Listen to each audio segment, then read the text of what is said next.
최영일의 시사본부. 안녕하십니까. 최영일의 시사본부 시작합니다. 이재명 민주당 후보가 경북에서 이 전두환 공과 발언을 한 후에 민주당 내에서 논란이 일고 있습니다. 부적절했다는 내부 비판에 이 후보는 지나친 흑백 논리라며 반박을 했는데요. 자, 한편 윤석열 국민의힘 후보는 부동산 세제 규제 완화 행보를 걷고 있고요. 그런데 여야 간의 배우자 공방도 이례적인 양상을 보이고 있습니다. 오늘 새로 나온 소식 잠시 후에 짚어보겠고요. 자, 호주를 순방 중인 문재인 대통령 K9 자주포 수출 계약 등 성과를 얻고 있습니다. 자, 우리나라가 무기 수출이 이제 수입보다 커진다는 뉴스, 격세지감이지만 반가운 소식입니다. 자, 오늘도 세상이 바쁘게 돌아가고 있습니다. 시사본부에 귀를 기울여 주십시오. 최영일의 시사본부 출발합니다.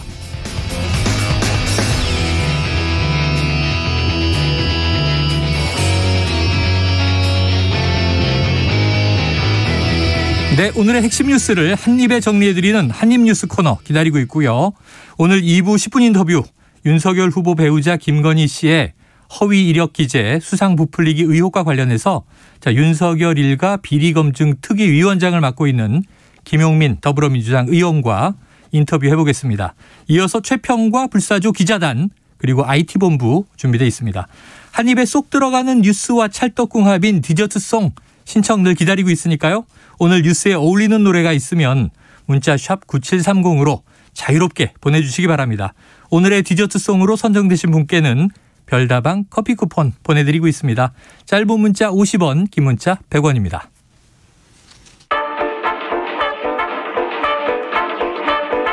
최영일의 시사본부 한입뉴스.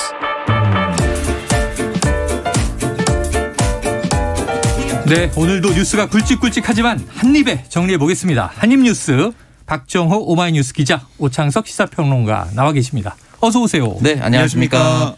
자, 먼저 이 코로나19 상황 짚어야겠습니다. 지금 이 방역 패스는 강화됐는데 어제 뉴스 어제 전해주셨죠? 네. 바로 이제 이번 주부터는 계도 기간이 끝났고 과태료가 부과된다. 그렇습니다. 그런데 지금 접속 장애로 혼란이에요. 어떻게 된 겁니까? 네, 어제 보면 친구들이 저한테 물어보더라고요. 네. 이 방역 패스 QR코드 인증 네. 이거 안 되는 거냐 물어봤어요. 안 되는 게 말이 되냐 오늘부터 시작을 한 건데 네. 봤더니 안 되는 거예요. 안 돼요. 그래서 참 어떻게 이럴 수가 있는 생각이 들었는데 결국 김부겸 국무총리가 어제 있었던 방역 패스 관련 그 앱 접속 장애 여기에 대해서 국민 여러분께 불편을 드린 점을 진심으로 사과드린다라고 얘기를 했습니다. 네. 그러니까 어제는 방역 패스를 본격적으로 시행한 첫날이었는데 특정 시간에 앱 사용자가 몰려서 접속 부하가 생겼다라고 사과를 한 거예요. 네. 그래서 질병관리청 등 방역당국에선 시스템을 조속히 안정화하고 재발방지 조치를 철저히 해달라 이렇게 당부를 했습니다. 네. 그래서 질병청이 쿠브 이게 여기서 앱을 통해서 확인할 수 있는 건데 쿠브 앱에서 이제 접종 상황이 이렇게 스마트폰에 뜨잖아요. 네. 그렇습니다. 이게 또 카카오톡이나 네이버, 카카오나 네이버에 연결이 돼가지고 거기서 볼 수가 있는 건데요. 다른 앱이랑 연결돼서 그래서 서버를 긴급 증설을 했다는 거예요. 접속 장애가 부하가 그렇습니다. 걸린 거니까 서버를 늘렸겠죠. 네, 그래서 오늘 원활한 사용이 기대가 된다라고 했는데 지금도 좀 접속 장애가 일어나고 있다. 그래서 속보가 들어오고 네네. 있습니다. 특히 일부, 그러니까 네이버 같은 경우는 접속 장애가 좀 일어나고 있고 쿠브나 카카오, 토스, 패스 같은 곳에는 좀 괜찮다. 라고 하고 있어서 질병청이 긴급하게 네이버 말고 다른 QR 체크를 좀 해달라라고 요청을 하고 있습니다. 참 이게 쉽지 않네요. 우리가 그 접종 이 예약 시스템도 첫날 항상 몰려서 문제가 터져서 지금 증설 중입니다. 네. 그래서 좀 시간이 흘러서 이제 해소되고 그랬는데 또 지난해는 이제 마스크 우리가 지도상으로 보여주는 마스크 자녀 지도 이런 게 있었잖아요. 네, 맞습니다. 약국 앞에서 줄 서서 기다리기도 했었는데. 그럼 어제 오늘은 이게 지금 제대로 계도 기간 지났지만 네. 방역 패스 적용은 문제가 있는 거네요. 그러니까 어제 같은 경우는 방역 패스에 문제가 있다라고 질병청에서 사과도 했고 인정했고 과부하 걸렸다라고 얘기를 하면서 네. 이 방역 패스로 인한 이 단속에 의한 과태료 부과나 이런 것들 안 하겠다라고 밝혔습니다. 그런데 오늘도 지금 이런 상황이 좀 이어진다면 글쎄요. 이 질병청에서도 관련 입장을 내놔야 될 것 같은 그런 상황입니다. 네. 자, 그 와중에 지금 오늘 코로나 확진자 보니까 이제 5,500명대인데 어제 5,800명대였고요. 중요한 건 이제 내일과 모레의 확진자 숫자다. 근데 문제는 그러면 이게 6,000명, 7,000명도 나왔는데 줄어든 거 아닌가? 그게 아닌 것이 그렇습니다. 사망자는 100명에 육박하고요. 지금 위중증도 늘은 거죠? 네, 그렇습니다. 지금 오늘 0시 기준 사망자가 94명 늘어났습니다. 그래서 누적 사망자가 4,387명이 됐다고 지금 밝혀졌는데요. 네. 이게 전날 사망자랑 비교해 보면 54명이나 급증한 거예요. 그리고 이게 직전에 최다치였던 지난 11일에 80명을 사흘 만에 뛰어넘어서요. 100명이 육박하게 됐고 위중증 환자 같은 경우는 906명입니다. 네. 전날보다 30명 많아졌고 이게 이번 코로나19 사태에 들어서 처음으로 900명대가 된 거고 그동안도 엿새 연속으로 800명대로 집계가 됐고 계속 늘어나고 있는 추세다라고 볼 수가 있겠습니다. 네. 그래서 어떻게 보면은 지금 상황이 가장 좀 위중하고 위험한 상황이다라고 볼 수가 있겠어요. 정부의 얘기를 들어보면 특단의 조치 있을 거다 얘기는 하고 있는데 청와대 쪽이나 이 방역당국 얘기를 들어보면 수요일, 목요일 이 상황을 좀 보겠다. 네, 그러니까 네. 내일하고 내일 모레 상황 보고 거기서 여의치 않으면 이번 주 금요일이라도 특단의 조처가 내릴 가능성이 커 보입니다. 자, 지금 하루하루가 살얼음 같은 상황인데 이 와중에 백신 패스가 어제 오늘 적용되기로 했다가 좀 과태료는 일단 면해질 것 같은데 어쨌든 뭐 오늘이든 내일이든 시행을 하겠죠. 그런데 이게 자영업자들이 좀 불만이 커지는 것 같은 게 자, 백신 패스를 어긴 손님 10만 원 과태료, 업주는 300만 원. 자, 그러면은 이거 다 이게 관리 감시해야 되는 거는 업주의 책임을 훨씬 크게 본 건데 좀 분통이 터지고 있다고 해요. 오평론가님 어떻게 보십니까? 사실상 이제 방역 당국이 이제 현장 최일선의 방역을 자영업자들한테 떠넘긴 거나 다름없습니다. 이렇게 본다면은. 네. 왜냐하면 최소한 동등하게 해야 되거든요. 네네. 가는 사람은 그러니까 해당 식당을 방문하는 사람은 적어도 내가 백신을 맞았는지 안 맞았는지 본인은 인지하고 있습니다. 자영업주는 알 수가 없고요. 네. 그리고 지금 저희가 단계적 일상 회복을 하면서 그 사이에 안심콜이라고 해서 들어가서 그냥 전화만 남겨두면 080 이렇게 찍었죠. 네. 동선이 파악하도록 됐었는데 지금은 조금 더 강화됐기 때문에 백신을 실제로 맞았는지 맞지 않았는지에 대해서 본인 스스로 인지하고 있는 상태에서 갈지 말지 결정을 해야 되는데 그냥 쓱 끼어서 가는 경우가 분명히 있단 말이죠. 이렇게 잡아내지 못한 것을 자영업주에게 떠넘기면은 지금 문제가 일단 첫 번째는 어떻게 되냐면 속였을 경우에 이제 찾아낼 방법이 없고요. 두 번째는 지역 일부에는 아직도 투지폰이나 이런 걸 쓴다는 어르신들이 있다는 거예요. 네네. 그럼 자영업자들이 쿠브 어플리케이션을 깔 수 없는 휴대폰을 가지고 있는 어르신들이 있습니다. 네네. 나는 맞았다고 얘기하고 못 들어오게 막고 또 동네가 좁으면 좁을수록 장사하는데 더 힘들거든요. 그렇죠. 손님을 안 받는 상황이 돼버리기 때문에 그러니까 이러지도 못하고 저러지도 못하고 만약에 그 중에 할아버지가 기간이 지났거나 아니면 거짓말을 했거나 하면 자영업자의 잘못이 되버립니다. 그러니까 이게 사실은 거짓말을 한 사람에게 책임을 물리는 것이 저는 맞다라고 보는데 막지 못한 사람에게 책임을 물리는 것은 이거 사실 공권력에게는 그렇게 할 수가 있거든요. 근데 공권력이 아닌 자영업주한테 이렇게 얘기한다면은 사실 자영업자들은 당연히 불만을 터뜨릴 수밖에 없는 것이고 저는 이제 계도 기간을 떠나서 이 부분에 대해서 벌금의 형평성이 너무 맞지 않다.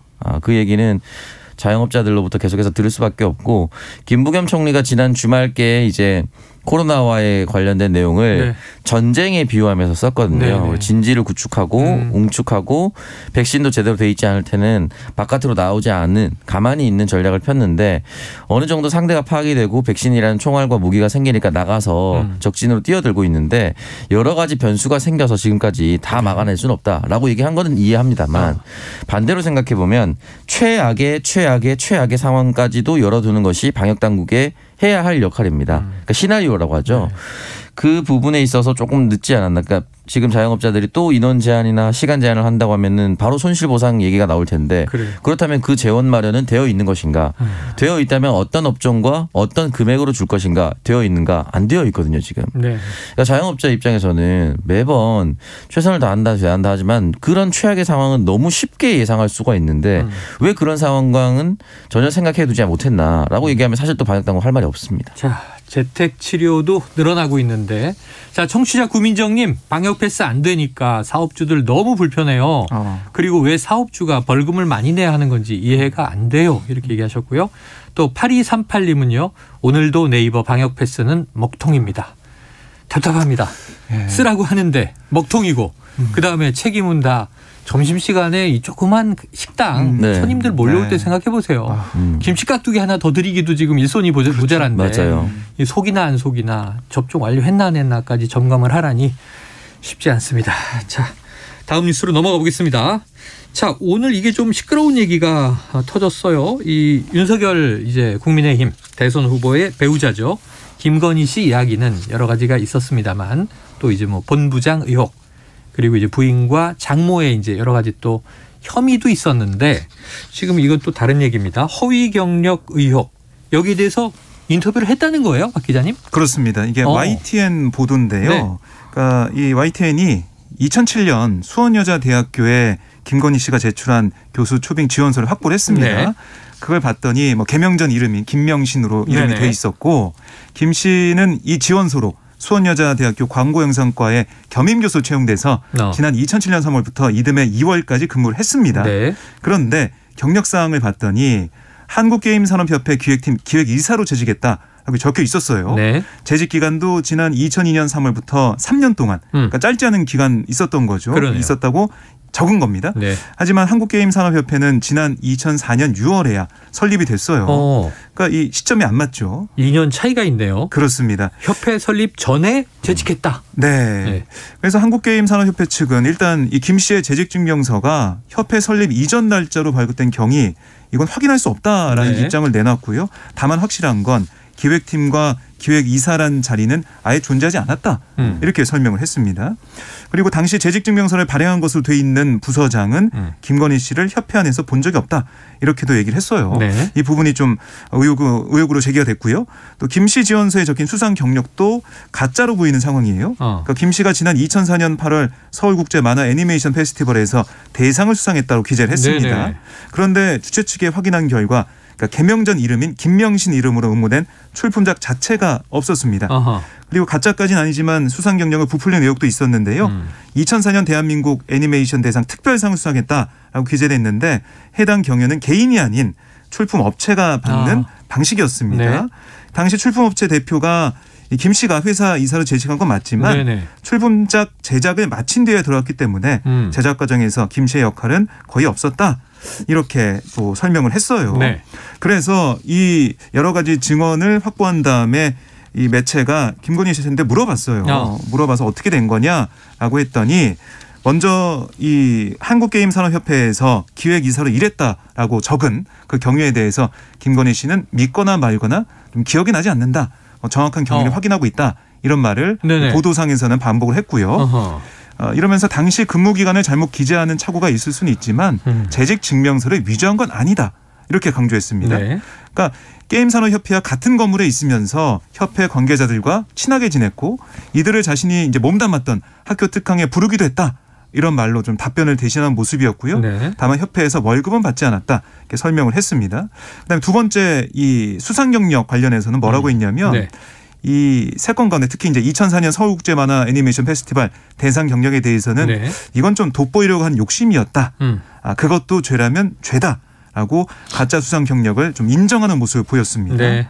그러니까 근데 이 내용 인터뷰를 좀 보면 겸임교수 임용 당시 수상 경력 자체를 대체로 대수롭지 않게 받아들인 분위기였는데요. 네. 그러니까 수상 경력을 학교 진학을 위해 쓴 것도 아닌데 무슨 문제냐 이런 얘기를 했고 자신은 공무원, 공인도 아니고 당시엔 윤석열 후보와 결혼 상태도 아니었는데 이렇게까지 검증을 받아야 하느냐 취재진에게 여러 차례 반문을 했고 또 자신의 채용으로 누군가는 피해를 받을 수 있는 거 아니냐 이런 네네. 지적에 대해서는 경쟁인 경우엔 그렇겠죠. 네, 그러니까 자신은 공채가 아니라 누군가의 소개를 받아 지원했기 때문에 내가 채용됐다고 해서 누군가 채용되지 못하는 일은 없을 거다 이렇게 주장을 펼쳤습니다.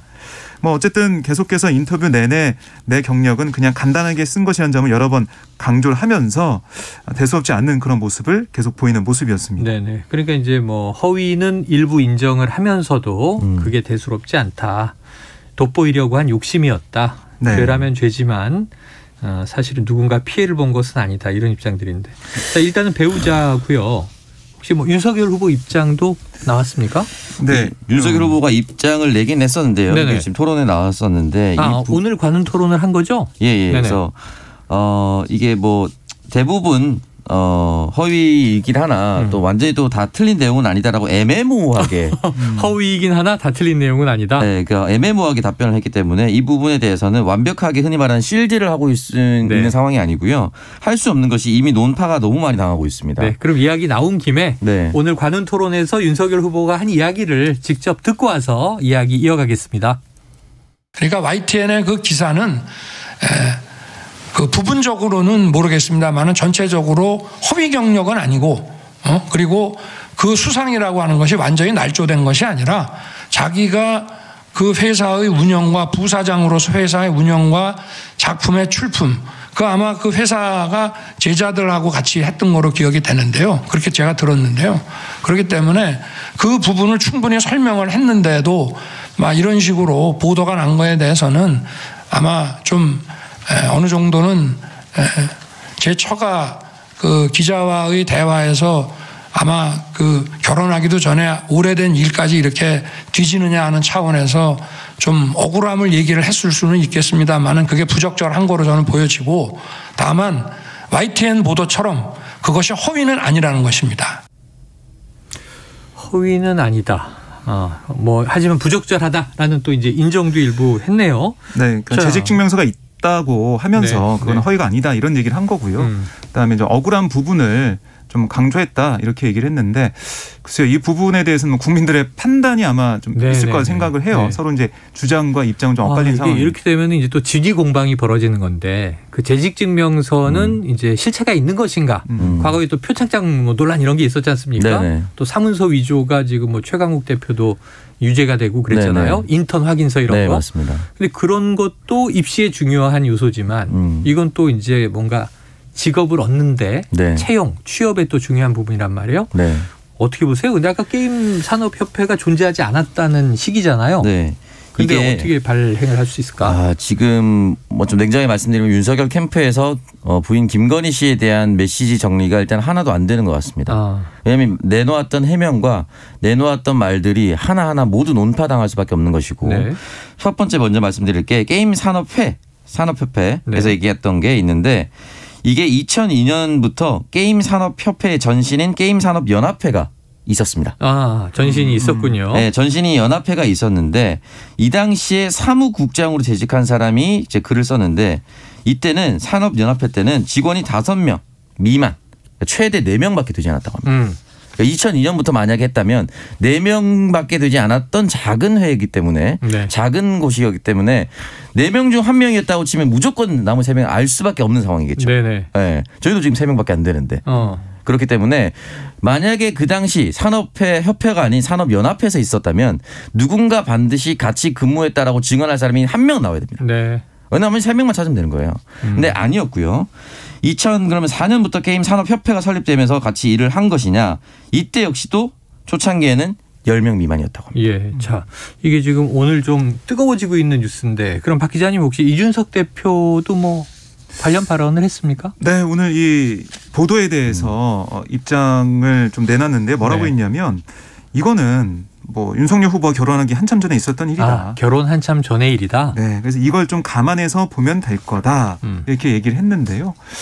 글쎄요, 이게 이제 국민들이 이제 판단할 문제이지만 대통령 후보의 부인 또 이제 대통령이 되면 영부인으로서 공적인 활동을 해야 되는데 이제 과거에 이런 허위 경력 이력이나 수상 경력 이거 허위로 썼다라는 의혹이 말끔히 클리어되지 않는다면 국민이 좀 어떤 판단을 내릴지를 봐야겠습니다. 알겠습니다. 지켜보도록 하죠. 자, 지금 저희 제작진이 애타게 디저트송 신청을 기다리고 있습니다. 지금 이제 핫한 뉴스들이 나오니까 아마 우리 청취자분들이 어떤 노래를 골라볼까 고민 중이신 것 같아요. 자, 짧은 문자 50원, 긴 문자 100원, 샵 9730으로 많이 보내주시고요. 지금 12시 39분을 넘겼는데 점심시간 교통 상황을 알아보고 오겠습니다. 교통정보센터의 김민희 리포터 나와주세요.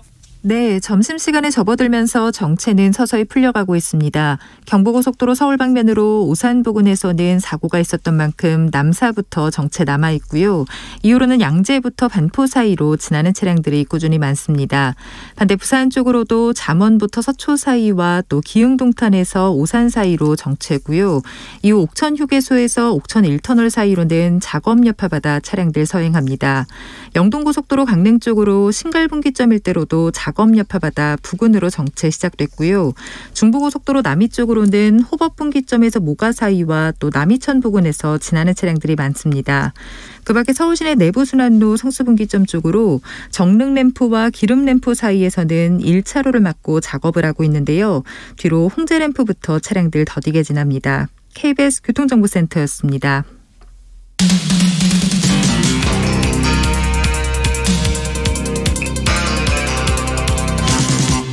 최영일의 시사본부. 네, 청취자 4646님 방금 식사했는데 또 한 입 해야 하나요? 한 입을 또 해야 합니까? 그럼 이렇게 너무 많이 먹는 거 아닙니까? 아닙니다. 그 답을 4646님이 뒤에 적고 계셔요. 늘 한입 뉴스 통해 시사의 양식을 취하고 있습니다. 자, 몸의 양식을 드셨으니까 네. 이제 세상 돌아가는 시사의 양식을 취하는 시간인데, 자, 알찬 뉴스 앞으로도 많이 부탁드려요. 그랬습니다. 자, 한입 뉴스는 절대 살이 찌지 않습니다. 드셔도 살이 찌지 않습니다. 자, 다음 이슈는 이걸 볼게요. 이어지는 소식이긴 한데 윤석열 이제 국민의힘 후보가 드디어 오늘 관훈클럽에 토론을 했습니다. 민주당은 네. 계속 토론하자고 지금 얘기하고 그렇습니다. 있는데 관훈클럽 토론은 이재명 후보는 했었죠. 네. 어떤 메시지가 나왔습니까? 오늘 윤석열 후보 이 토론을 보면 먼저 이 정권 교체에 대한 강조를 했어요. 네. 그러니까 정부의 무능과 부패로부터 국민이 고통받지 않도록 보호하고 세계적인 디지털 전환의 시대, 이걸 이끌기 위해서는 다음 대선에서 정권 교체를 꼭 해야 된다. 해야 한다. 이걸 강조했고 네. 그다음에 자신이 26년간 검사 생활만 했다고 해서 국정 운영 잘할 수 있을지 걱정하신 분들이 있는데 네. 하지만 나는 늘 진실과 현장을 중시하는 실용주의 정신과 공정과 정의를 위해 어떤 힘에도 굴복하지 않는 자세를 견제해왔다. 네. 강조하며 거듭 자신이 차기 대통령이 돼야 된다라고 얘기를 했어요. 그리고 이제 고발사주 의혹에 대한 여러 가지 의혹, 여기에 대해서 질문이 있었는데요. 여기에 대해서는 자신이 고발사주와 관련해서 지시 내린 바 없다라고 강조했고요. 또 손준성 검사에게 지시할 이유가 없다. 내가 왜 지시를 하겠냐. 그리고 송 검사와의 어떤 뭐 측근이라는 것은 측근이라면 측근이라고 볼 수가 있겠지만 그런 지시를 할 이유가 없다는 걸 계속 얘기를 했고 네. 또 뭐 이 부산저축은행 부실 수사 관련해서도 나는 열심히 수사를 했고 그 당시에 수사가 안 된 뭐 이런 의혹이 있는데 그거는 그 당시에 수사를 할 만한 그런 여건이나 조건이 이런 게 되지 않았다. 그러니까 수사할 필요가 없었다. 이런 취지의 얘기를 했어요. 또 눈에 띄는 게 뭐냐면 이 왕자, 손바닥에 왕자 쓴 거. 그 할머니 만나셨냐, 다시 만나셨냐 이런 거 질문이 있었는데 네. 그거는 그 할머니를 찾아가서도 뭐 얘기하거나 나타나게 하면 할머니에게 부담이 되는 거다. 그래서 다시 뭐 찾거나 그러지 않았다라는 얘기도 들을 수가 있었습니다. 그래요. 자, 여기서 뭐 쟁점이 되는 얘기들이 좀 있는데 오늘 이제 공개적으로 관훈클럽 토론을 한 거니까 윤석열 후보 발언의 일부를 듣고 와서 우리 오 평론가님의 또 총평을 들어보죠. 본인이 일탈을 했는지 안 했는지 제가 알 수도 없고 전혀 이거는 제 입장에서 봤을 때는 이런 걸 지시한 사실도 없고 도대체 이런 일이 뭐 무슨 텔레그램에 무슨 뭐 보냄이라고 했다는 것이 어떻게 이루어졌는지도 그건 알 도리가 없습니다. 네. 물론 수사정보정책관이 검찰총장에게는 자주 보고하는 위치에 있습니다만은 아무리 그렇다 해도 공무원이라고 하는 것은 인사 이동에 따라서 움직이고 당시에 손준성 검사도 제가 원래 유임을 요청했던 사람을 갈고 추미애 장관이 알아서 보낸 사람인데 제가 그 위치에 있는 검찰 간부와 이런 것을 논의하고 할 이유가 전혀 없습니다. 네. 자, 듣고 오셨어요. 오평론가님 지금 뭐 고발사주에 대한 이야기를 우리가 좀 그 대목을 들었고 전반적으로 아까 이제 박 기자님이 정리해 주신 대로 정권 교체의 필요성 여러 가지 이제 야당 대선 후보로서의 이야기를 한 것 같아요. 네. 어떻게 좀 전체적으로 평가하십니까? 일단은 뭐 정권 교체 필요성은 야당 대선 후보이기 때문에 누구나 네. 어떤 후보가 됐어도 할 수 있는 말이기 때문에 당연한 말을 했다고 보고요. 네네. 마지막에 했던 말부터 이제 얘기를 거슬러 올라가자면 손준성 검사가 텔레그램을 통해서 손준성 보냄 요 얘기를 이제 마지막에 남겼습니다. 네. 어떠한 것으로 이루어졌는지 모르고 그리고 추미애 장관이 내가 유임시켜달라고 한 사람을 갈아치웠다라는 표현을 썼죠. 그러니까 내 사람이 아니다 손준성 검사는. 네네. 인사권에 나는 개입한 것이 없다. 그리고 나의 측근이 아니다라는 걸 강조했는데 이게 이 사건이 측근이 아니다라고 의심하는 것이 아니라 이 사람이 왜 이런 일을 했는가 네네. 그리고 검찰총장이 최측근인데 이런 일을 해도 되는가에 대한 질문에 답변을 해줘야 되는 것이거든요. 만약에 나의 최측근이 아니다 한들 만약에 지금 시사본부를 최영일 평론가가 진행하고 있는데 박정호 기자가 생방송 중에 실수하면은 저는 뭐 제가 말한 게 아니기 때문에 상관없습니다라고 할 건지. 전 그렇게 할 거죠. 전 그렇게 하죠. 박정호 기자가 얘기한 거예요. 이렇게 얘기하죠. 그러니까 시사본부를 이끄는 사람으로서 완벽하게 책임이 하나도 없는 것인지에 대해서 질문을 하는 것이거든요. 저도 사과해야죠. 사과할 겁니다. 네, 그리고 왜냐하면 같은 자리에 특히나 있었다라고 한다면은 이 부분에 대해서는 아무리 내가 발언하지 않았더라도 약간은 연대 책임이 있는 것이거든요. 검찰총장이라는 것은 공무원 사회이기 때문에 위계 직제가 정확하게 나와 있습니다. 네. 그렇기 때문에 이 부분에 대해서 책임 소재는 피해갈 수가 없을 것이고 그리고 더 중요한 것은 검찰이라는 국가 공무원이 공권력을 남용한 겁니다. 만약에 사실이라면. 네. 현재까지 드러난 것으로는 뭐가 오고 간 것은 확실해 보이거든요. 그리고 그렇죠. 고소까지 또 이어졌거든요. 네. 그렇다면 이건 애초에 일어나지 말았어야 할 일이고 만약에 제가 윤석열 후보라면은 상관은 없고 나는 몰랐는데 이런 일이 내 재직 시절에 있었기 때문에 심심한 사과의 말씀 드린다라고 하면 오히려 그냥 넘어갈 수도 있는 문제라고 저는 듭니다. 그런데 이 부분에 대해서 아니다 모른다 내 사람 아니다라고 했을 경우에 만약에 나중에 조사로 무언가 연결점이 드러난다고 하면은 이 모든 것은 거짓말이 돼버립니다. 그렇기 때문에 이 부분에 대해서는 과연 앞으로 어떻게 될지 수사를 좀 지켜봐야 되는 문제가 있고요. 하나는 이제 어떠한 힘에도 굴복하지 않는 자세를 견지해 왔다라고 얘기를 하면서 자신의 성격을 이제 강조한 것이죠. 대통령이 되면 어떤 성격으로서의 국정 운영을 하겠다.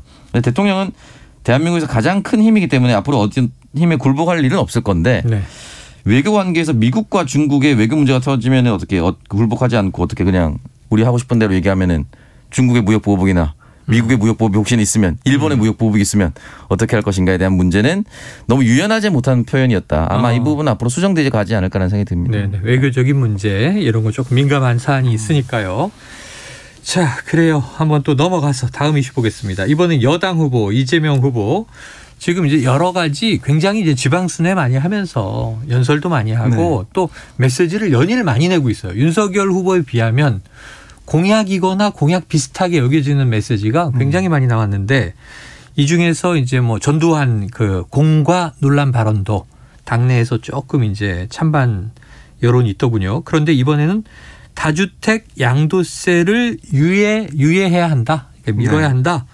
이 얘기가 또 민주당 안에서 조금 갑론을박인 것 같아요. 네, 우선 이번에 그 대구 경북 일정 가운데 어떤 얘기를 했냐면 다주택자들이 집을 팔고는 싶은데 양도세 중과 때문에 좀 문제를 겪는 것 같다. 그러니까 팔 수가 없다. 이러지도 저러지도 못하고 있다. 이런 얘기를 했어요. 그래서 중과 부담을 일시적으로 좀 완화해주고 일정 시간이 지나면 원상복구해서 양도세 부담을 중과시키면 팔 수 있는 이제 시간을 줘야 되는 거 아니냐? 그래서 뭐 1년 유예를 얘기하기도 하고 뭐 일정한 기간을 주자는 거예요. 그래서 그 안에 매물이 좀 나오지 않겠냐? 팔고 싶은 사람 팔 수 있지 않겠냐?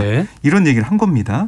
그래서 그걸 다음 정부에 하겠다는 공약이 아니고 현재 상태에서 할 수 있는 일, 이건 할 수 있는 거다. 그러니까 하자. 이렇게 얘기를 한 겁니다. 그러니까 지금 부동산 민심이 워낙에 좀 안 좋으니까 이 부분을 좀 돌파하기 위한 그런 하나의 이제 아이디어 그리고 하나의 그 정책 이걸 좀 내놓은 건데요. 근데 여기에 대해서 민주당에서는 좀 검토가 좀 되지 않는 그런 상황인 거 보여요. 왜냐하면 지난 7일 이제 박안주 정책위의장이 기자들과 만나서 뭐라고 했냐면 이거는 다음 정부에서 보완하는 부분이 있겠지만 즉각 검토하는 것은 아니다라고 얘기를 했거든요. 그리고 이 당 선대위 정책본부장이 윤은덕 의원도 후보가 의견을 줬기 때문에 뭐 지금 당 정책에 협의를 하겠다 이렇게 밝혔지만 뭐 당장 진성조 의원 같은 경우는 아니 집을 팔아서 그만큼 불로소득 얻었으면 상응하는 세금 내는 거 당연한 거 아니냐. 그게 조세의 정의다. 라고 얘기하면서 다주택자 양도세 완화할 이유가 없다 이런 얘기도 하고 있어요. 그래요. 입장이 혼선이 있습니다. 혼선이 있다. 엇갈린 목소리도 나오는데 부평론가님 어떻게 보십니까? 네, 이게 사실은 부동산 정책이 일관성 있게 진행하기 참 어렵습니다. 현 정권에서도 20몇 번 나왔다라고 얘기를 하면서 왔다 갔다 하는데 크게 두 가지로 나눌 수가 있겠죠. 보유세와 거래세. 그러니까 가격이 올랐으니까 가격이 오른 만큼에 대한 세금을 내라는 게 이제 보유세고 매물이나 취득할 때 내놓을 때 내는 게 이제 거래세인데 이 부분에 대해서 거래세를 완화해 주지 않으면 다주택자는 시장에서 자신의 매물을 팔지 않을 겁니다. 왜냐하면 지금 가격이 가파르게 올랐다는 건 누구나 알고 있거든요. 만약에 집값이 1년에 2억씩 올랐으면 세금이 1년에 2천만 원을 갑자기 내지 않던 세금을 냅니다. 그럼 그래봤자 1억 8천의 차익이 남아요.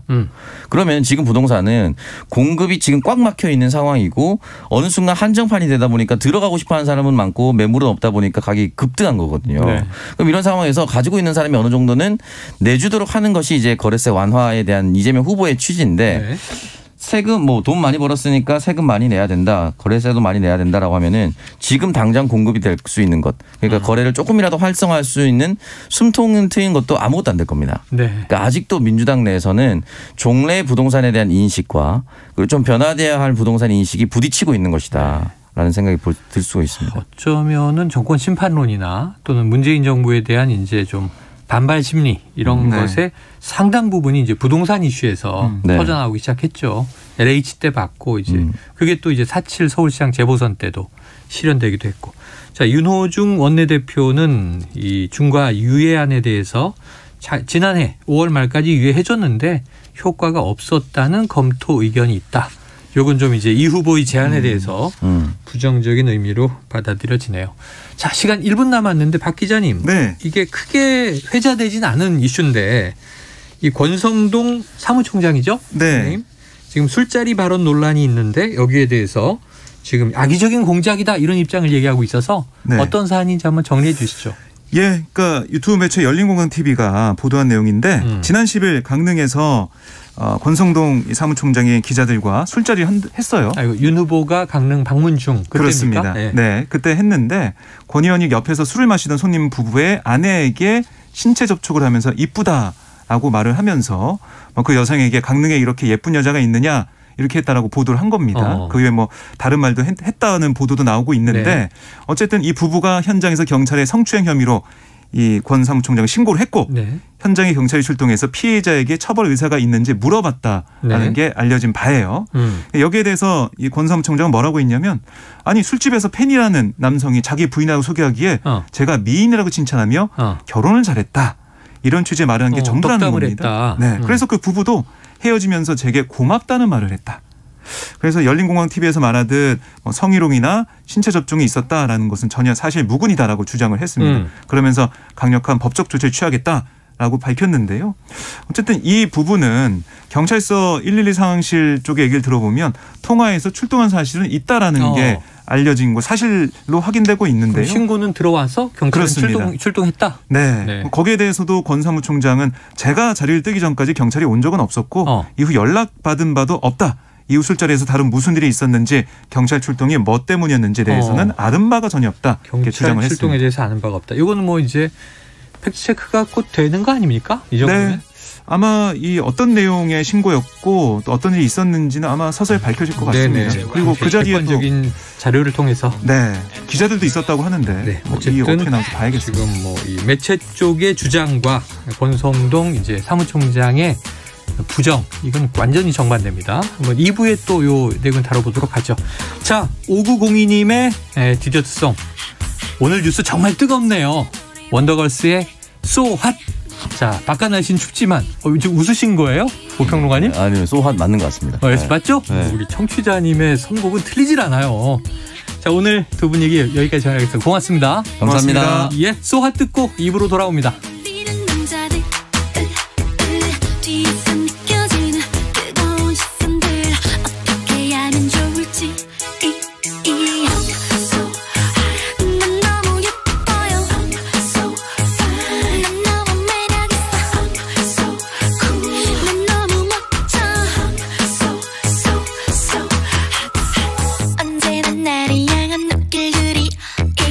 항상 따라오는 이 남자들이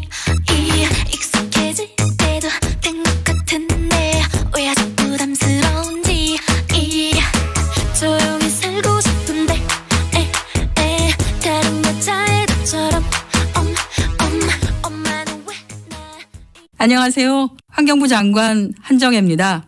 여러분은 환경을 지키기 위해 어떤 실천을 하고 계신가요? 저는 3년차 직장인 서정익입니다. 저의 아침은 팀원들과 텀블러를 들고 카페에 가는 일로 시작됩니다. 환경을 지키기 위한 저의 제안에 팀원들이 기꺼이 동참한 것인데요. 처음엔 세척이 귀찮다며 투덜대던 과장님도 그동안 우리가 줄인 플라스틱 컵이 무려 1000개나 된다는 사실에 뿌듯해하시더라고요. 게다가 커피값도 할인되니까 지갑에게도 지구에게도 참 좋은 일이죠. 여러분의 작은 관심과 참여로 더 나은 환경을 만들어갑니다.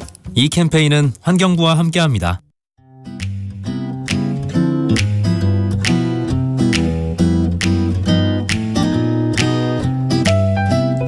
안녕하세요. 바른말 고운말입니다. 어떤 것을 아주 열심히 배우고 있다든지 뭔가에 열중할 때가 있지요. 이럴 때는 다른 것에 전혀 신경을 못 쓰게 되기도 하는데요. 이런 상황을 가리키는 표현으로 죽을 똥, 살 똥, 죽을 둥, 살 둥 같은 거 있습니다. 그렇다면 죽을 똥, 살 똥 도망치게 바빴다와 죽을 둥, 살 둥 도망치게 바빴다. 이 중에서 맞는 표현은 어느 것일까요?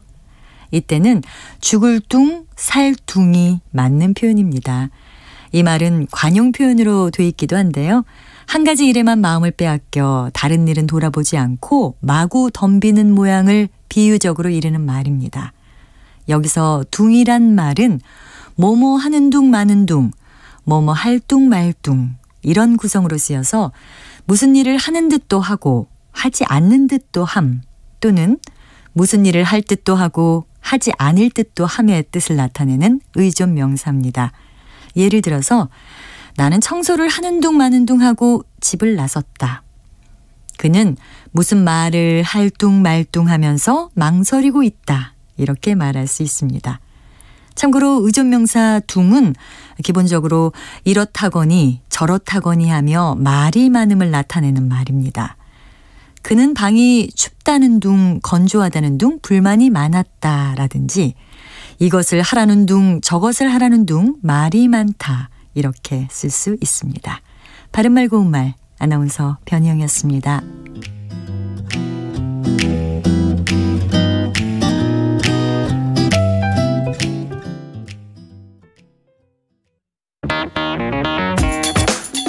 시사는 뜨겁다. 조직적으로 움직였다는 의심이 드는 사건입니다. 아니 정치 권력이 더 세죠. 두 번째는 뭐냐면 정말 진짜 그건 대변이에요. 김영남 의원 때론 차갑게 식혀야 할 때도 있다. 그러니까 너는 죄가 있어 이렇게 판단하는 건 잠시만요. 이제 그만 문제라고. 잠깐 끊고 가겠습니다. 시사는 시원하다. 이처럼 서거 화장실을 이용하면 배설물을 한 곳에서 처리할 수 있으니까 온실가스 배출량을 획기적으로 줄일 수 있다고 하는군요. 시원한 바람처럼 기분 좋은 소식이 있다. 시사의 핫앤쿨 KBS 1라디오에 다 있습니다. 평일 저녁 7시 20분 정준희 교수의 KBS 열린 토론, 평일 밤 10시 5분 김성환의 시사야. 많은 청취 바랍니다.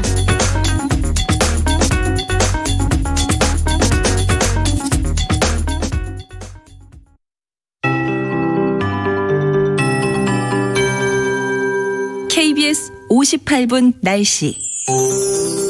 구름 사이로 비치는 따뜻한 햇살과 남서쪽에서 불어오는 온화한 공기 덕에 추위가 누그러졌습니다. 오늘 한낮 기온은 서울, 대전 7도, 대구, 광주 9도, 강릉, 부산 10도, 제주 13도 등으로 어제보다 4도에서 크게는 11도가량 오르겠고 예년 이맘때 기온보다도 높겠습니다. 내일은 오늘보다 기온이 더 오르겠고요. 모레 목요일까지는 평년 기온을 웃돌겠지만 금요일부터 다시 아침 기온이 영하로 떨어져 추워지겠습니다. 토요일에는 서울의 아침 기온이 영하 9도, 대구 영하 5도까지 내려가 한겨울 추위가 찾아올 전망입니다. 지금 전국의 하늘에 구름이 많이 껴있고 일부 지역은 흐립니다. 밤에는 북쪽으로 비구름이 지나가면서 밤부터 내일 낮 사이에 강원 영동을 제외한 중부지방 곳곳에 5mm 안팎의 비가 조금 내리겠고요. 제주도에도 내일 가끔 비가 오는 곳이 있겠습니다. 기온이 낮은 강원 산지에는 눈으로 내리면서 1에서 5cm 정도가 쌓일 전망입니다. 한편 지금 강원 산지에는 강풍주의보가 발효 중이고 강릉과 부산, 울산 등 강원 동해안과 경남 남동해안에는 건조주의보가 발효 중이어서 불조심하셔야겠습니다. 현재 서울의 기온은 5.7도, 습도는 52%입니다. KBS 58분 날씨 송소진입니다.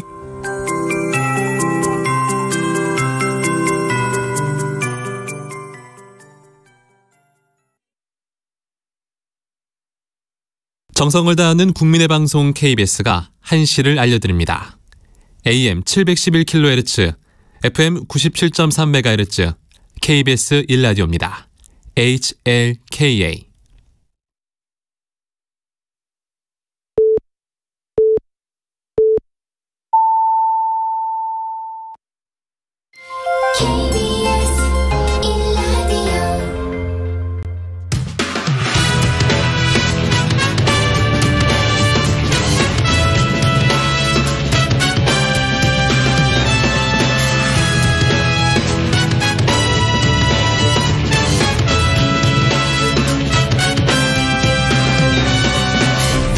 KBS 1라디오 최영일의 시사본부.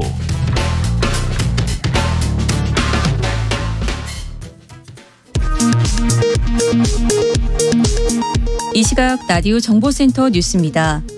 중앙방역대책본부는 오늘 오전 정례 브리핑을 통해 코로나19에 확진된 고령의 와상, 치매 환자 등의 신속한 치료와 병상 확보를 위해 감염병 전담 요양병원을 이번 주부터 수도권 지역에 6개소를 추가적으로 운영한다고 밝혔습니다. 정부가 코로나19 확산에 따라 발령한 전 세계 특별 여행주의보를 연장하기로 했습니다. 외교부는 해외여행을 계획하고 있다면 일정을 취소하거나 연기하고 해외에 치료 중이라면 코로나19 감염 피해에 노출되지 않도록 유의해달라고 당부했습니다. 어제 이어 오늘 점심시간대에도 방역 패스 확인을 위한 네이버와 카카오 앱, 쿠보 앱 등이 원활하게 접속되지 않는 현상이 나타났습니다. 문성혁 해양수산부 장관은 오늘 새벽 전남 여수시 거문도 해상에서 발생한 상선 어선 간 충돌 사고에 대해 가용자원을 총동원해 인명수색과 구조에 총력을 다해달라고 지시했습니다. 해수부에 따르면 현재 승선원 25명 중 23명이 구조된 상태입니다. 지난달 정보통신기술 월 수출액이 214억 9천만 달러로 작년 동기 대비 30% 증가세를 기록하며 지난 9월에 이어 2달 만에 또다시 최고 기록을 경신했습니다. 지금까지 라디오 정보센터 뉴스 정한나였습니다.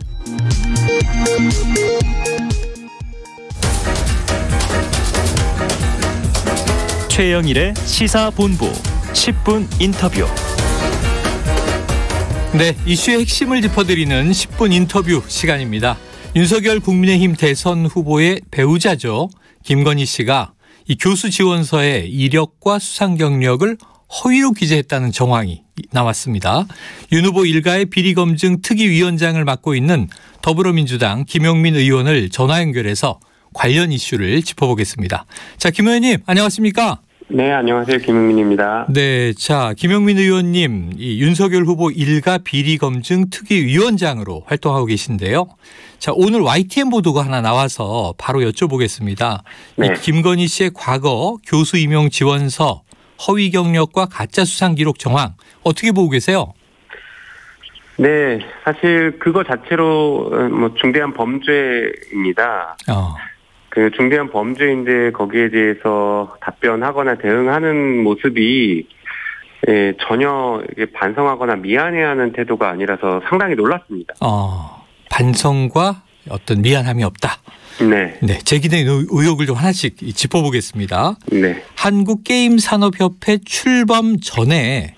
출범하기도 전에 이 기관의 이름으로 기관에 없는 기획이사직을 기입한 이 재직증명서를 제출했다는 거죠? 네, 맞습니다. 이게 사문서 위조가 성립될 수 있고 위조 사문서 행사죄 그리고 이걸 통해서 이제 그 수원대학교에 교수로 임용됐다라고 하면 업무집행 방해 이런 범죄들이 성립하거든요.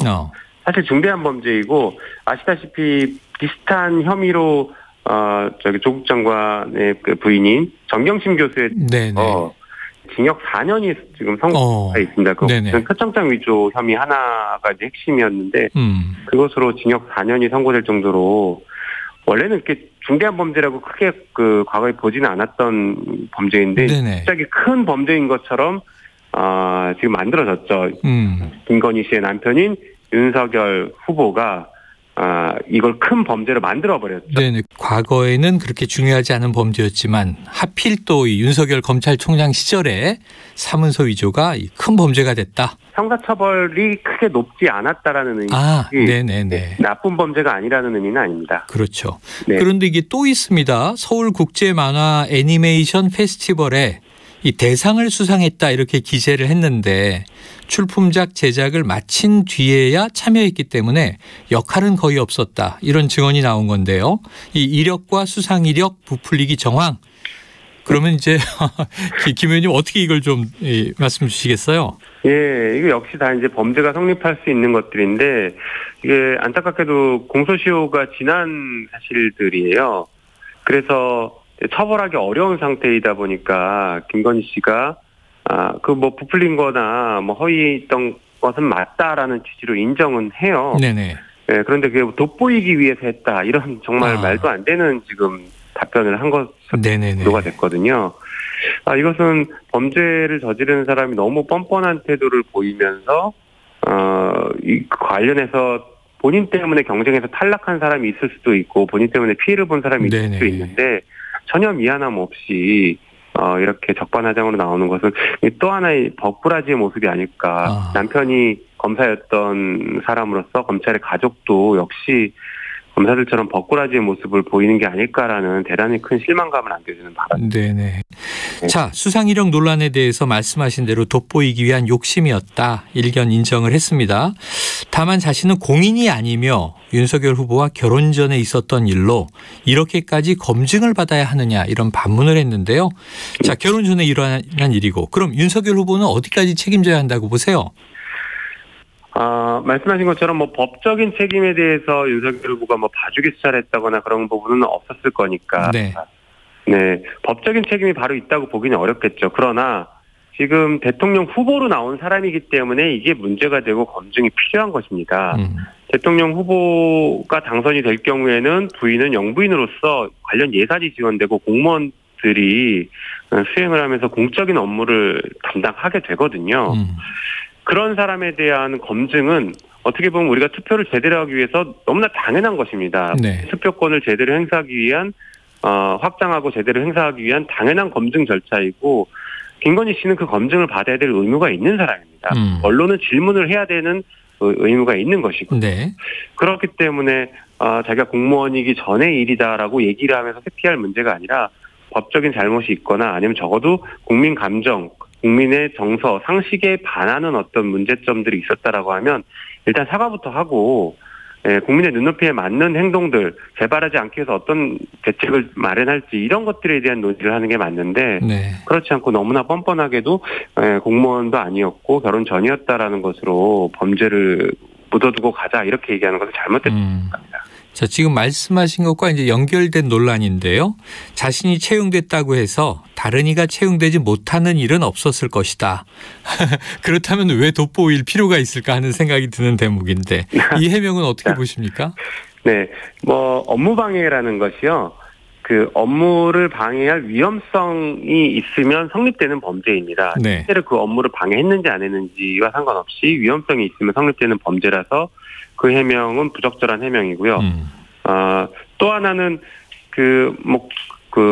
공모 절차를 거친 게 아니라 추천을 통해서 들어갔다라고 하는데 저렇게 허위 경력을 기재하지 않았다라면 기재한 경력이 허위라는 것을 알았다라고 하면 과연 채용을 했을까를 기준으로 판단을 해야 되는 겁니다.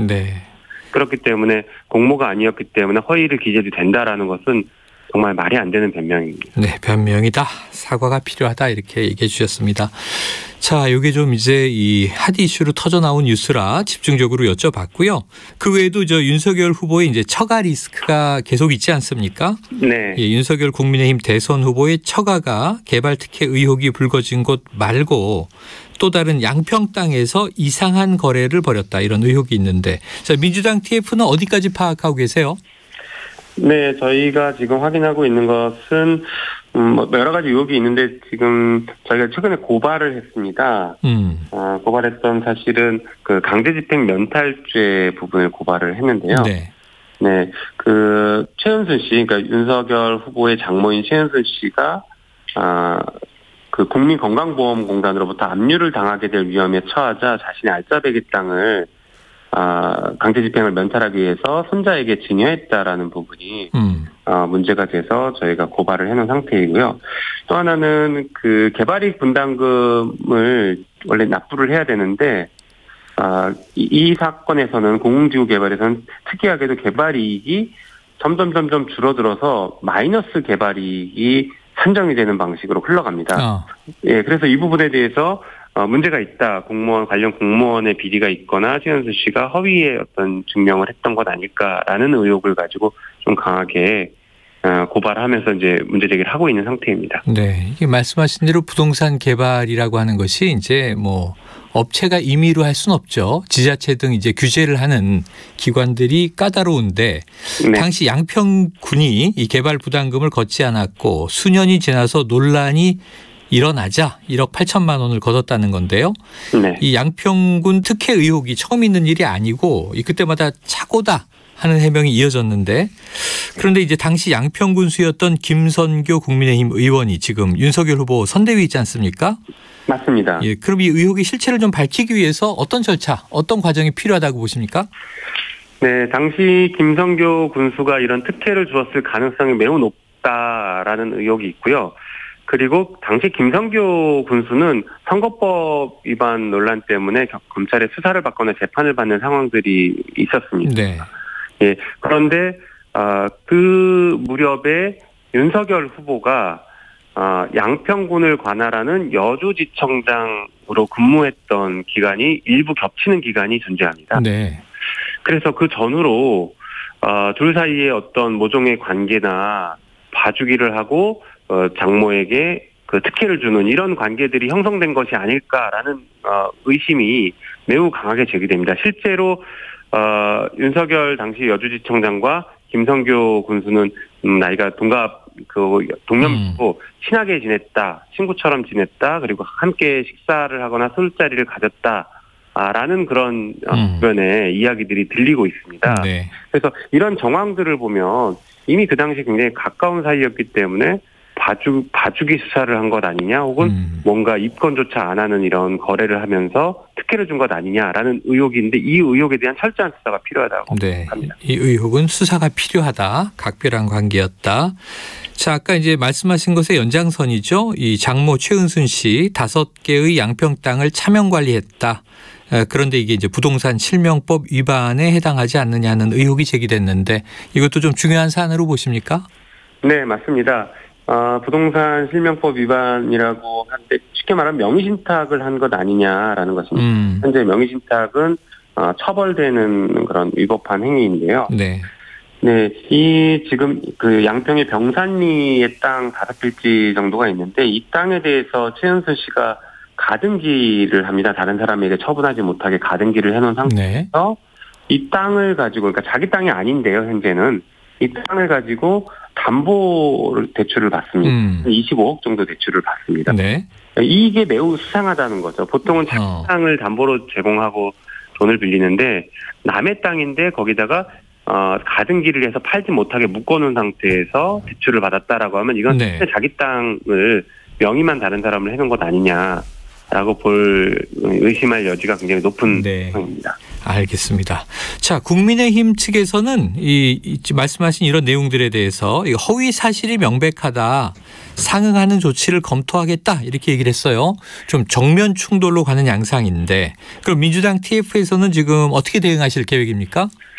네, 일단은 이미 한번 그러니까 윤석열 검찰총장 후보실에 한번 검증을 거쳤기 때문에 문제 없다, 이제 이런 취지로 보여집니다. 또 한편으로는 그 근처의 땅들이 이제 최은순 씨의 조상묘가 있는 선산이다, 이런 취지의 지금 주장들도 하고 있는 것으로 알려져 있는데요. 네, 거기에 대해서는 한번 검증을 거쳤다라고 해서 반드시 면책되고 아무런 문제가 없다라고 보는 건 아니고, 거고 의혹이 제기되고 있으면 당연히 검증을 하고 필요하면 수사가 진행되어야 될 사안이라고 저희는 보고 있기 때문에 원칙대로 진행되어야 된다 그런 입장입니다. 한편으로는 이게 선산이었다고 그런 얘기를 하고 있는데 조금 전에 말씀드린 것처럼 국민건강보험공단에서 그 압류를 통해서 최은순 씨의 재산들을 이제 강제 집행을 하려고 하고 있거든요. 네. 거기에 대해서 만약에 진짜 선산이고 지켜야 될 땅이었으면 이 땅을 외손자들에게 그 증여를 했을 가능성이 높죠. 그런데 그렇게 하지 않고 진짜 알짜배기 땅을 강제 집행 면탈을 하기 위해서 증여를 한 사실이 확인이 되고 있거든요. 그래서 이 선산이 있는 땅이다라는 것도 사실은 실제 진짜 주장하는 사실인지 아닌지 좀 불분명한 상태입니다. 네, 불분명하다. 네. 자, 이 추미애 전 법무부 장관이 연일 지금 이 관련 사안에 대해서 또 목소리를 높이고 있습니다. SNS를 통해서 이 줄리 찾기는 얼굴 찾기 놀이가 아니다. 진실을 알고 싶기 때문이다. 이런 글을 올렸는데 결국은 이 말씀하셨던 의혹들 해명을 위해서는 김건희 씨가 직접 등장해야 된다고 보시죠? 네, 당연합니다. 아까 말씀드린 것처럼 당연히 등장해서 국민들의 그리고 언론의 검증을 거쳐야 될 의무가 있는 사람입니다. 네.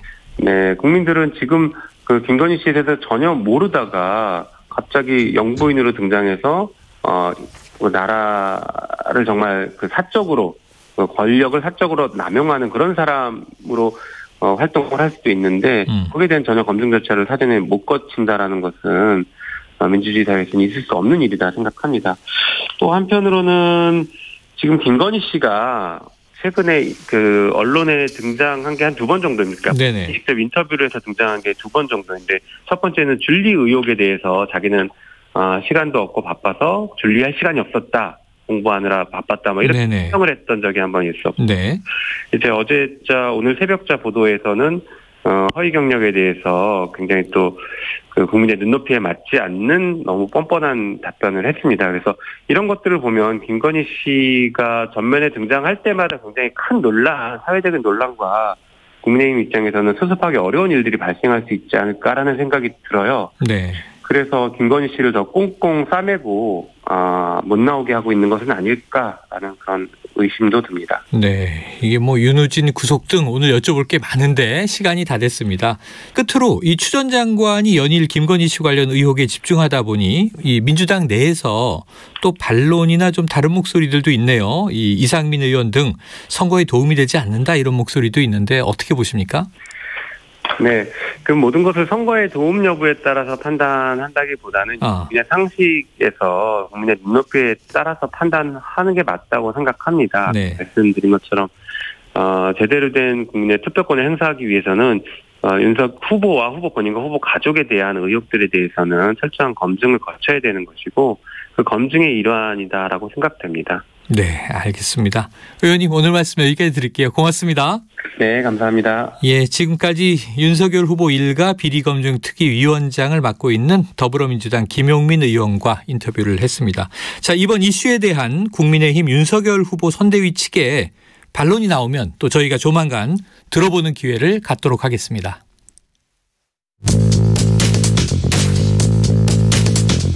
최영일의 시사본부는 여러분과 함께합니다. 짧은 문자 50원, 긴 문자 100원이 드는 샵 9730. 라디오 어플 콩과 유튜브는 무료로 참여하실 수 있습니다.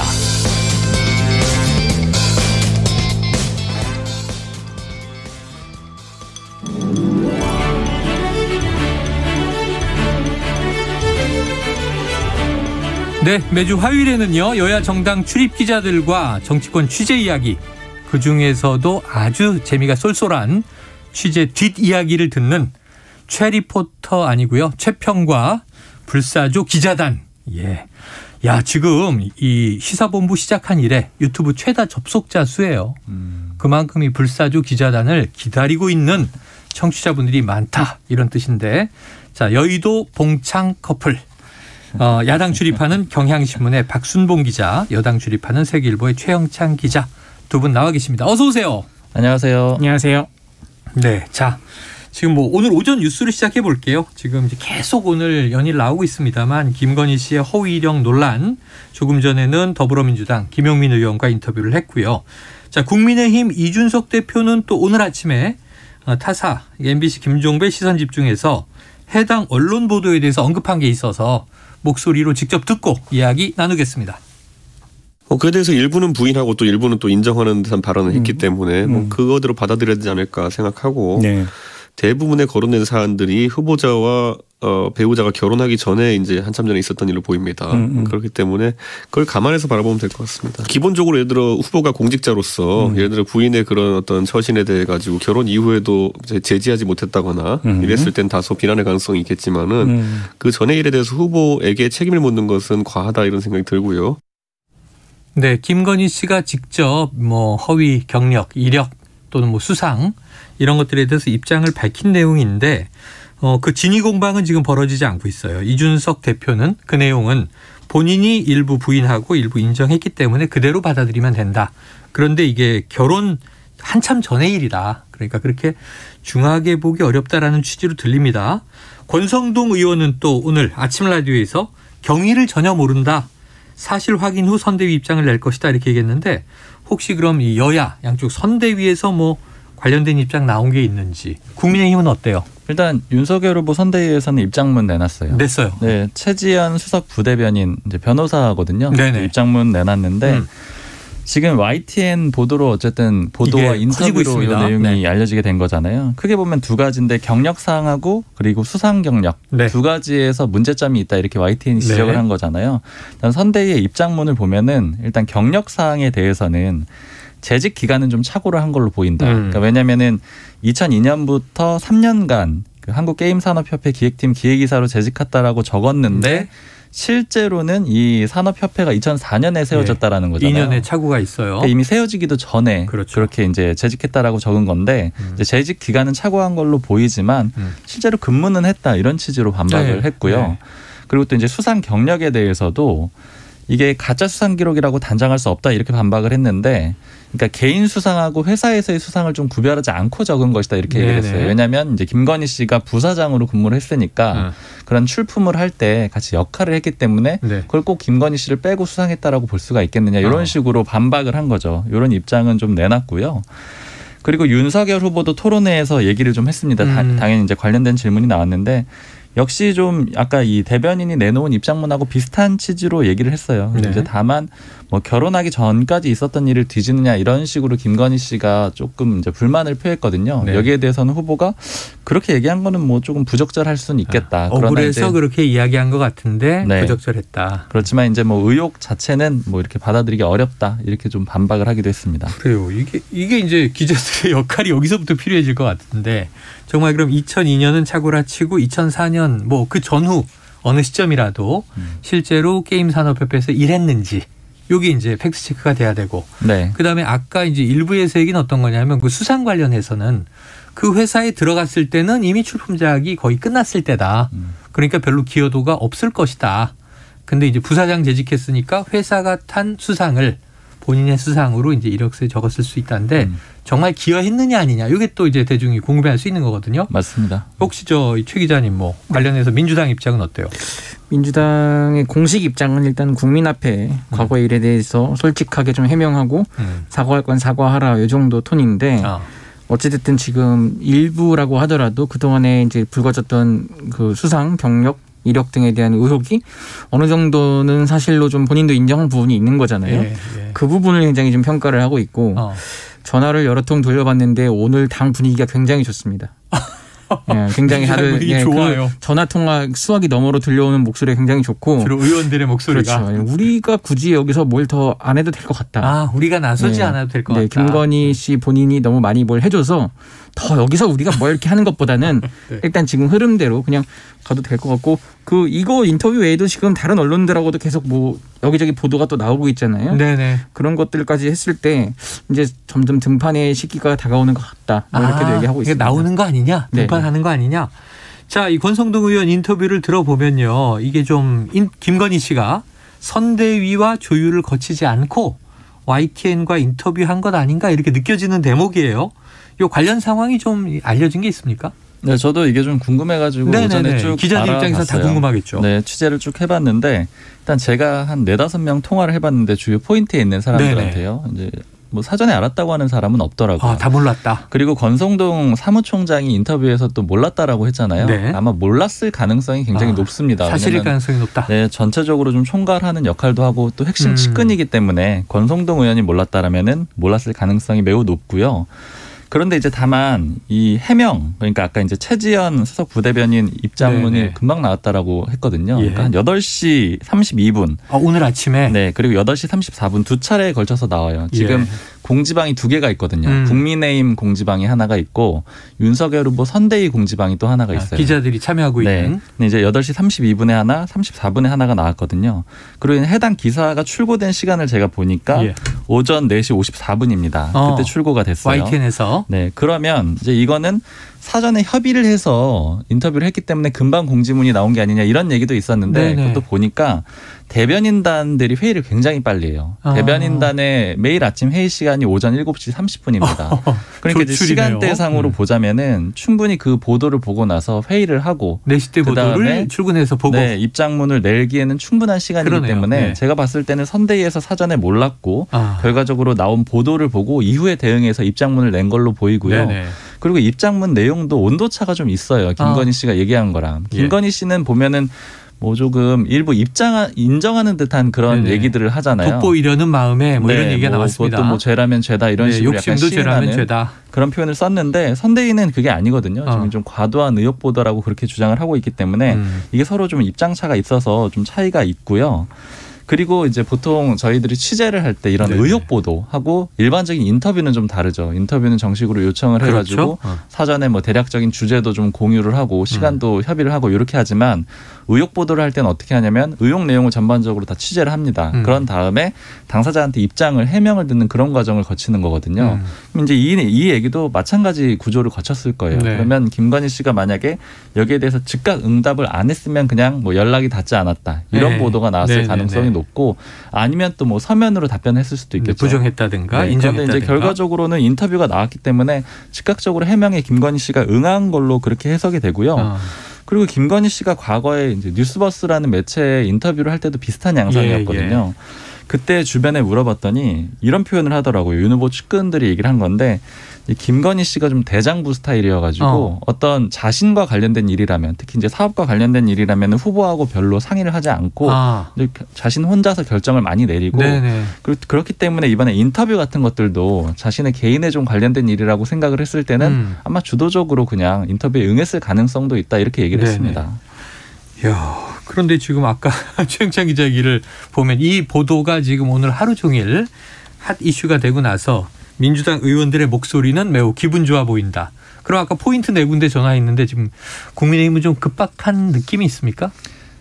조금 걱정하는 분위기도 있고 역시 이제 복합적인 반응들인데 전반적으로는 좀 우려를 하고 있는 분위기다라고 보시면 되는데 일단 제가 들은 얘기들을 조금 내부적으로 전해드리면 일단 이런 식이면 굉장히 큰 리스크다 이렇게 얘기를 했어요. 특히 이제 젊은 세대가 봤을 때 조금 비판적으로 볼 수 있는 측면이 있지 않겠느냐. 그러니까 아마 이런 부분을 얘기를 하는 것 같아요. 그러니까 자신이 그런 것들을 썼기 때문에 누군가가 피해를 보지 않았겠느냐라는 취지의 질문이 있었던 거잖아요. 그렇죠. 근데 이제 그런 건 아니었다라는 없었다. 식으로 얘기를 했는데 소개로 이런 것들이 간 거다. 네, 그런 것들이 좀 젊은 세대가 보기에는 좀 벗어난 내용이다 이렇게 지적을 하는 것도 있었고요. 또 이런 얘기를 하는 그 관계자도 있었습니다. 그냥 죄송하다고 엎드리기만 하면 되는데 뭐 돋보이기 위해서 그런다느니 그런 식으로 얘기를 한 거는 좀 정무적인 감각이 없는 것처럼 보인다. 그러니까 좀 걱정을 하는 그런 내용이 있었고요. 근데 이제 반면에 크게 걱정 안 해도 될 것 같다 이런 얘기들을 하는 사람도 있었는데 소위 비교 우위 전략을 쓸 수가 있다라는 거예요. 그러니까 실제로 오늘 이준석 대표가 방송에서 한 얘기도 좀 비슷한데 그러니까 이렇게 얘기를 했거든요. 이준석 대표가 배우자 검증도 해야 되지만 결혼 전일을 어떻게 책임지냐. 요거가 이재명 후보가 얘기를 한 건데 이걸 따와가지고 비슷하게 얘기를 했다라고 자신이 주장을 해요. 그러니까 국민의힘에서 어떤 얘기를 하냐면 사실은 이 내용 자체는 이제 표현 그대로 전해드리면 쉴드 치기가 좀 어려운 내용인데 이재명 후보가 전과자이기도 하고 또 이재명 후보가 과거에 한 말이 있어서 그걸 인용한다 그러면은 대응하기가 어렵지는 않다. 그러니까 이제 뭐 굳이 말하자면 비호감 대결 이런 구도에서는 오히려 우위를 차지할 수 있다 이런 얘기를 좀 하는 거고요. 그리고 이제 다만 이제 조금 중요한 거는 이제 이번 인터뷰와 의혹 제기로 인해서 김건희 씨가 향후에 어떻게 움직일 거냐 요거에 좀 결정이 될 가능성이 높아요. 그러니까 내부에서 이제 그런 거에 대한 고민들이 많이 깊어지고 있거든요. 일단 원래는 김건희 씨가 공식적으로 등판을 해야 된다. 뭐 배우자 모임을 만들기도 했었거든요. 양금희 의원 같은 경우에는. 근데 이제 반면에는 의혹 같은 것들이 아직 남아있기 때문에 공식적으로 나서는 건 좀 부담이다. 이런 의견이 갑론을박이 있었는데 오늘 좀 얘기를 들어보니까 이 얘기를 하더라고요.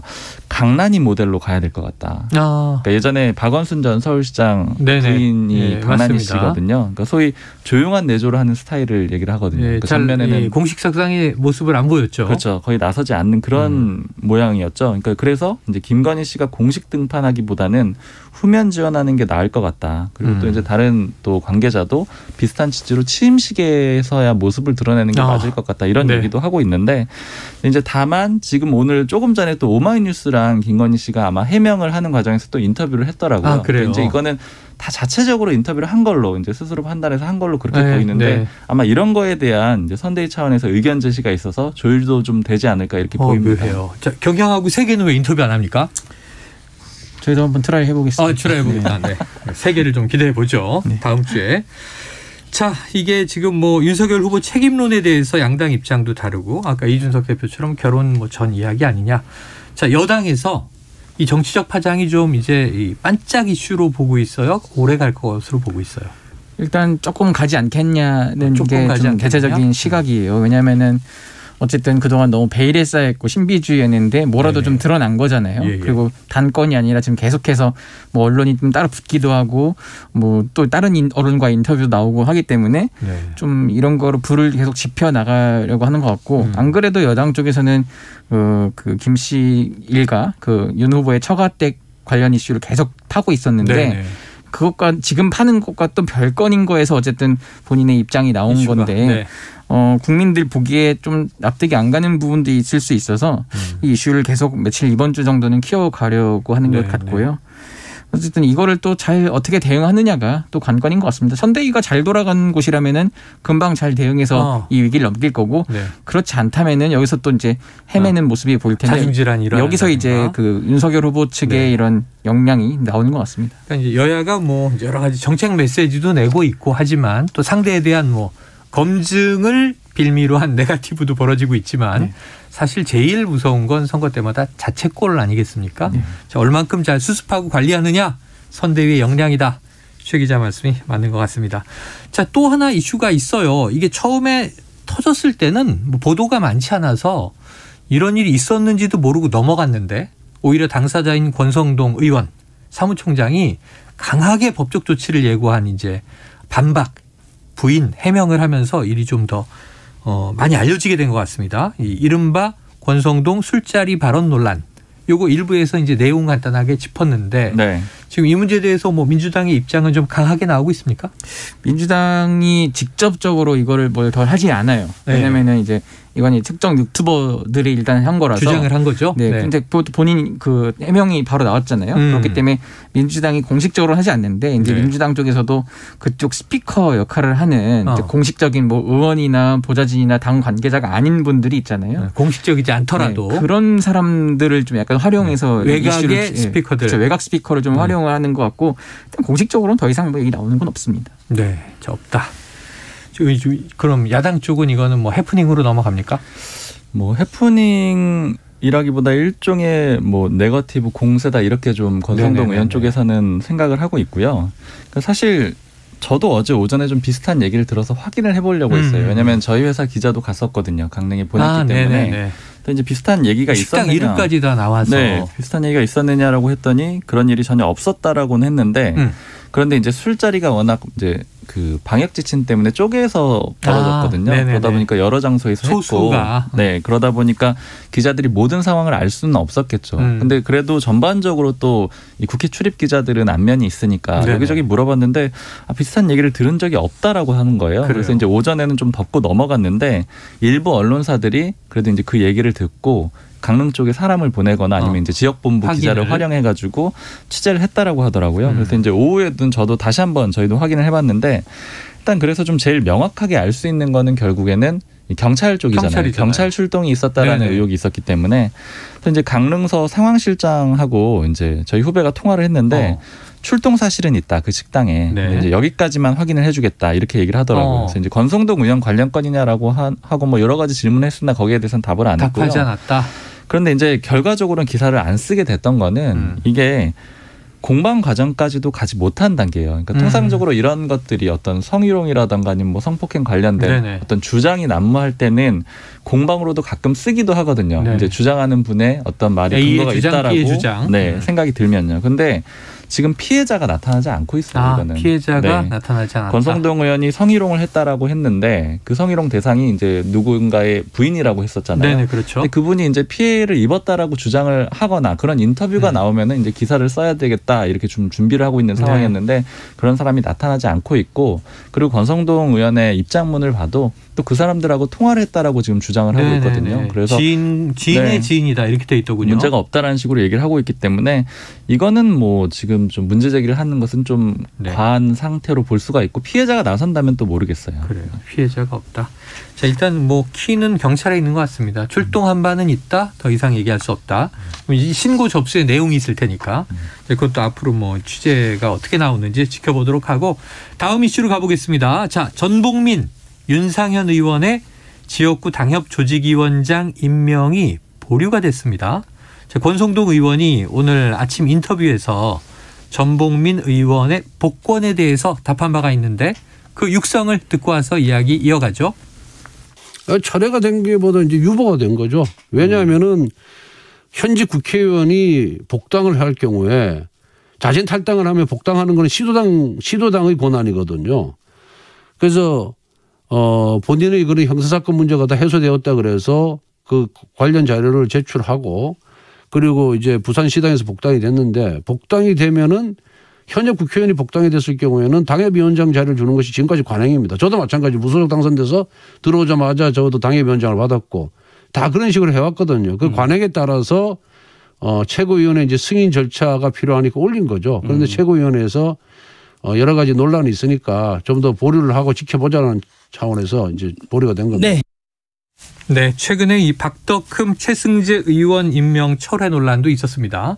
또 이제 의원이 아니라 이제 저 선대위원장 논란도 지난주에 인사 뭐 이제 영입 논란이 있었는데 자, 전복민 의원 복당에 대해서 철회는 아니다. 유보된 것이다. 논란이 있기 때문이다. 우선 이 청취자분들이 잘 모르실 수 있어요. 전복민 의원 복당 문제 어떤 논란인지 좀 설명해 주시죠. 네, 일단은 이제 어제 안건으로 올라왔던 거예요. 조직위원장으로 임명해 주세요. 이렇게 안건으로 올라온 건데 이 조직위원장이라는 게 뭐냐면 보통 당협위원장이라고 부르는데 바로 그 전 단계입니다. 그러니까 이제 조직위원장이 돼야지 당협에서 이제 투표를 해가지고 당협위원장이 되는 거예요. 특정 지역구에. 네, 근데 이거는 보통 국회의원이라면은 다 해당 지역의 조직위원장, 즉 당협위원장이다. 이렇게 그냥 관례적으로 다 그런 것이다라고 생각을 하시면 됩니다. 근데 이걸 왜 임명해달라고 했냐면 탈당했다가 복당했기 때문에 그런 거예요. 전복민 의원이 왜 탈당을 했었냐면 작년 12월인데 이제 아버지로부터 일종의 이제 증여를 불법 증여를 받아가지고 뭐 재산을 증식을 했다 이런 의혹이 제기가 됐고요. 부동산 문제가 뜨거울 때죠. 지난해 연말. 그리고 또 이런 내용을 취재하러 온 MBC 기자한테 이 전복민 의원의 아버지가 3천만 원 줄 테니까 기사 쓰지 말라는 취지로 또 얘기를 합니다. 기억들 나실 겁니다. 네, 그래서 결국에는 이제 전복민 의원 아버지는 지금 검찰에 송치까지 된 그런 상태이고요. 그런데 지난 2일에 복당이 됐거든요. 이제 여기서부터가 조금 논란이 있는 거예요. 그 지난 2일에 복당이 됐는데 그날이 무슨 날이냐면 저희도 뭐 소식 많이 전해드렸었는데 이준석 대표가 소위 파업을 했던 날입니다. 그래요? 파업을 해서 제주도에 가 있던 날이에요. 그러면 전복민 의원이 논란이 돼서 탈당을 했는데 복당을 하는 과정에 당 지도부 특히 당대표는 몰랐다라는 얘기가 되는 거잖아요. 당대표 몰랐다. 제가 취재를 해보니까 최고위원들도 다 몰랐습니다. 그럼 이게 누가 한 거냐 이제 좀 알아보니까 처음에는 부산시당에서 했다 이런 식으로 보도가 좀 나오기도 했어서요. 근데 부산시당에도 물어보니까 아니라는 거예요. 부산시당의 시당위원장이 백종원 의원인데 전혀 몰랐고 중앙당에서 처리가 돼가지고 통보를 받았다. 그래서 나는 동료 의원이 들어왔으니까 축하해줬다 이렇게만 얘기를 하더라고요. 그래서 더 알아보니까 중앙당의 이 조직팀에서 했다라는 거예요. 조직국에서. 그러면 이제 지도부도 안 하고 조직국에서 했다. 이제 이 부분부터가 좀 논란이 되는 거예요. 그래서 이게 좀 명쾌하지가 않아서 네. 이준석 대표가 어제 이거 좀 이상하니까 다시 한번 전체적으로 알아봐라 이렇게 네. 지시를 내리고 보류도 시킨 겁니다. 두 가지 논란이 있기 때문에요. 근데 이제 이걸 가지고 좀 짚어봐야 될 부분이 있어요. 전복민 의원이 복당만 된 게 아니고 지난 6일에 복당하고 딱 4일 뒤에 부산 지역 본부장을 맡아요. 선대위에. 네네. 윤석열 선대위에 그러니까 당직을 맡게 된 거죠. 그런데 지금 보면은 이준석 대표는 몰랐다라는 거잖아요. 네. 그리고 김종인 총괄선대위원장은 어제 뭐라고 했냐면은 공정거래위원회 조사를 받는데 복당을 하는 사람이 있어? 이렇게 얘기를 해요. 네네네. 부정적으로 얘기했네요. 역시 나도 몰랐다라는 얘기가 되는 겁니다. 그러면 윤석열 선대위에 들어가 있는 사람을 지금 소위 말하는 뭐 3.2일체 구도라고 가끔 기사에 네. 표현을 하는데 이준석 대표도 몰랐고 김종인 위원장도 모르는 구조가 됐다라는 거예요. 혹은 반대하는 입장이고. 네, 이건 결과적으로 또 다시 한번 예전에 네. 선대위 구성에 대한 이준석, 김종인 연합과 네네. 윤석열 이 간의 갈등으로 또 다시 한번 비화될 수 있는 그런 지점도 됩니다. 그래요. 이 선대위 본부장이야 뭐 선대위 문제지만 복당이라 하면 탈당한 사람이 복당하는데 당대표가 모르면 흔히 결재하지 않았는데 이게 처리가 될 수 있는 일인지 저는 조금 논리적으로 이해는 안 되네요. 해명은 이렇게 해요. 네. 만약에 해당 행위를 하지 않았다라고 하면은 네. 그냥 원래 시당 차원에서 할 수는 있다고 합니다. 그런데 이제 워낙 논란이 된 거기 때문에 이준석 대표가 다시 짚어보라고 한 거죠. 그래요. 시간 얼마 남지 않은데 오늘은 야당 이슈가 너무 많아서 또 여당 얘기를 아니 할 수 없습니다. 자, 이재명 후보 지난 주말을 거쳐서 이제 월요일까지 지금 경북을 다녀온 과정에 전두환 시절에 경제는 분명히 성과다. 그리고 이 입장은 또 굽히지 않았어요. 논란이 이어지니까 이 지나친 흑백 논리로 가면 안 된다. 합리적으로 인정할 건 인정하자. 이런 얘기를 했는데 당내에 지금 이제 비판 여론도 있다고 하고 이 논란 어떻게 되고 있어요? 지금 비판 여론이 생각보다 많은데 일단 그래도 이재명 후보가 민주당의 후보인 만큼 네. 공개적으로 비판을 한 분은 많진 않아요. 일단은 이상민 의원 정도가 이제 내가 한번 제동을 한번 걸어야겠다 이렇게 하면서 바로 페이스북에 글을 올렸는데 그렇지 않아도 다른 의원들도 굉장히 좀 불만이 있어요. 왜냐하면은 아무리 그래도 어떻게 전두환 씨를 인정하는 듯한 물론 경제라는 한정을 했지만은 그런 발언을 우리 당 후보가 할 수 있냐 이건 좀 아닌데 그래도 일단은 참고 넘어가야 되지 않겠냐라는 의견이 많았고 그래서 지금 대부분은 불필요한 말이었다. 사족이다. 오늘 라디오만 해도 다들 어제도 오늘도 다들 불필요한 말이었다 정도는 말을 하더라고요. 어쨌든 그 정도 생각을 갖고 있는 의원들이 많았고 근데 그렇다고 해도 뭐 또 TK인데 TK에서 그분이 또 갖는 상징적인 뭐 그런 것들이 있을 수 있기 때문에 그 정도 발언은 지역 특성상 지역 특성으로 이해를 해줘야 되지 않겠냐 이런 반응도 있습니다. 자, 그런데 지금 야당 반응이 좀 거세서 아니 윤 후보가 전두환 정치는 잘했다에 대해서는 그렇게 비판을 하더니 경제는 잘했다는 뭐가 다르냐 하면서 기억상실증이냐 이중인격이냐 뭐 이런 얘기를 했단 말이에요. 그럼 이게 공세가 되게 세게 맞은 건데 이 부분에 대해서 좀 반대 논리도 있습니까? 아니, 그런 부분 때문에 이제 뭐 반대 예를 들어 이거죠. 다르다. 뭐가 다르냐. 그때 당시는 이제 뭐 5.18과 뭐 독재 빼면 다 잘했다. 뭐 정치 군사쿠데타를 빼면은 정치는 잘했다. 그것도 이제 호남도 인정한다. 이런 발언이 좀 포인트였던 거고. 이제 이재명 후보는 뭐 다 욕을 하다가 뭐 경제는 조금 성과가 있었다. 이런 식으로 얘기를 한 거여서 이게 다르다. 아다르고 어다르다라고 한 건데 그래도 굳이 하지 않을 발언을 한 거 너무 나갔다. 이런 반응이 좀 그러니까 좀 많습니다. 프레임 싸움에 엮이기 쉬운 발언을 이재명 후보가 했다라고 생각을 하고 국민의힘에서 적극적으로 활용을 하는 건데 그렇죠. 아까 이제 최 기자님 얘기하신 대로 여러 가지 디테일을 보면 좀 발언 다르긴 해요. 근데 이제 크게 딱 뽑아서 보자면 그냥 전두환 잘했다. 이런 정도로 단어를 딱 뽑을 수가 있잖아요. 전두환 정치 잘했다. 이렇게 돼버리잖아요. 그렇게 되면은 똑같은 얘기를 했는데 왜 이렇게 되느냐 이런 식으로 공격을 할 수가 있는 거고 그리고 전에 이제 제가 한번 전해드렸던 것 같은데 노재승 위원장이 이제 못 밀어내고 있었던 게 국민의힘에서 노재승 위원장이 나가게 되면은 조동현 교수건이랑 또 똑같이 된다. 이제 똑같은 프레임에 우리가 갇히게 된다. 이런 걸 좀 걱정을 했었거든요. 그래서 국민의힘에서. 이번에는 반대로 전두환 발언에 대해서는 이제 또 국민의힘에서 적극적으로 활용을 하는 걸로 보입니다. 그래요. 그럼 이제 마지막으로 최 기자님의 해안을 한번 여쭙겠습니다. 그럼 이 발언 실언입니까? 전략입니까? 저는 실언 같은데 선대위는 아주 일부 관계자는 나름의 전략적이라는 얘기도 합니다. 그러니까 왜냐하면은 본인이 이제 워낙 경제 지금 경제에 유능한 대통령 경제 방점 있다 보니까 그것도 있고 사실 또 주말 전에 그 유한기 본부장이 그 극단적 선택을 한 것도 있잖아요. 네. 지금 그 뉴스를 많이 덮고 이제 전두환 씨에 대한 발언으로 나오다 보니까 일부 조금 전략이 들어간 것도 아닌가라는 좀 의구심이 논란의 있습니다. 발언을 던진 것이 네. 앞으로 지켜보도록 하고요. 드러나겠죠. 자, 지금까지 박순봉 경향신문 기자, 최영창 세계일보 기자와 불사조 기자단 함께했습니다. 두 분 말씀 고맙습니다. 감사합니다. 감사합니다.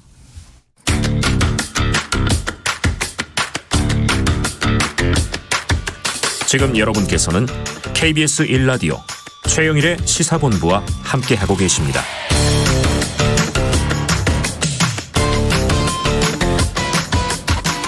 네, 자 깜짝 한식 드리는 시간이 왔습니다. 오늘 춥잖아요. 컵라면입니다. 뜨끈한 국물이 최고죠. 자, 컵라면계의 클래식 육땡땡 라면. 역시 컵라면 하면 떠오르는 오래된 우리 친구입니다. 자, 주간 사건 사고 소식을 알아보는 배상훈의 사건본부. 이거 너무 제가 좋아하는 시간이거든요. 자, 이번 주에는 특별히 화요일에 만납니다. 원래 수요일에 오시는데 배상훈 프로파일러 나오셨습니다. 어서 오세요. 안녕하세요. 네, 자 셜록 홈즈 제가 존경하는 스승 탐정님. 자, 이게 디지털 성범죄물 요즘에 워낙 또 극성이잖아요.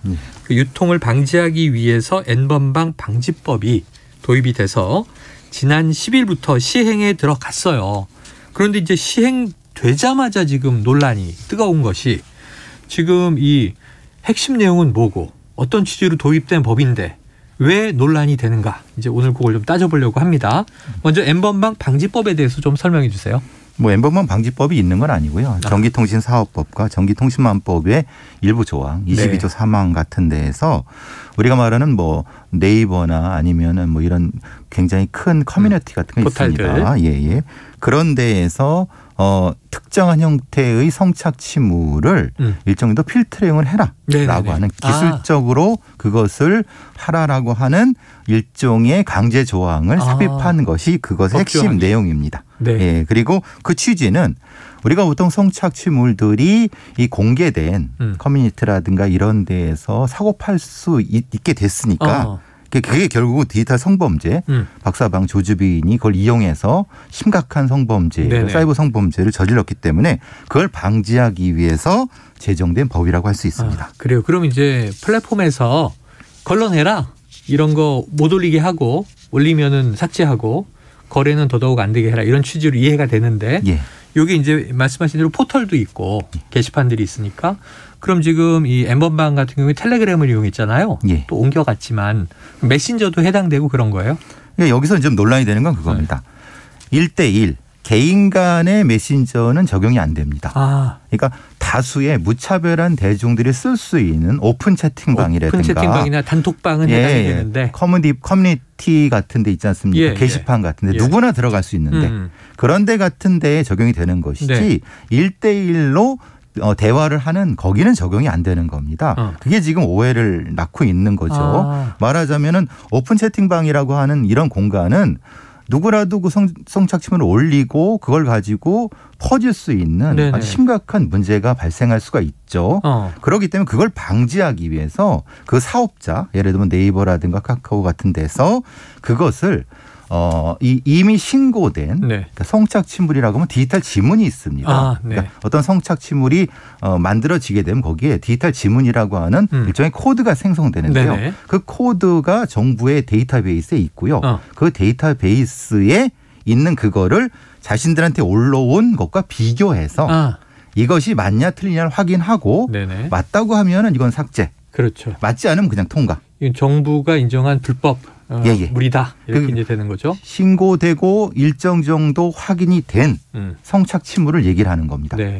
그런데 여기서 문제가 되는 거죠. 왜냐하면 지금 이제 일정한 어떤 특정한 영상물을 올릴 때 약간의 일종 렉이라고 하나요? 이것은 필터링 중입니다. 이런 신호가 왜냐하면 어쨌든 지금 초기니까 확인을 해야 되니까요. 근데 일정 시간 지나면은 그 컴퓨터라든 이런 데 값이 쌓이기 때문에 0.5초도 안 걸릴 겁니다. 그냥 금방. 초기니까 한 2초, 3초 정도 걸리는 거지. 그러니까 초기는 그 학습이 안 된 상태이기 때문에 새로운 데이터를 받아들이는 시간이 그런 시간이고 앞으로 몇 달 지나거나 그러면 거의 그냥 싹싹 지나갈 겁니다. 그러니까 아무런 이 범법 행위가 없는 그 코드하고 관련이 없는 데는 그냥 쉽게 넘어갈 겁니다. 그러니까 사실 이것은 사전 검열도 아니고 사실 이건 아무것도 아닙니다.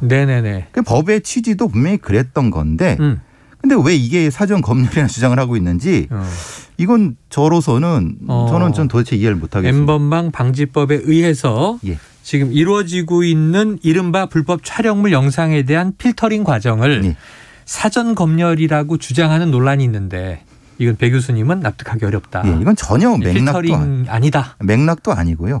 메일의 패킷을 감청하는 것도 아니고요. 그리고 1:1의 메신저를 확인하는 것도 아니고요. 그러니까 불법물의 디지털 코드, 아까 말씀하신 디지털 흔적을 정부가 이건 불법물이다라고 가지고 있는 데이터베이스와 대조하는 과정을 거치는 것일 뿐이다. 그렇죠.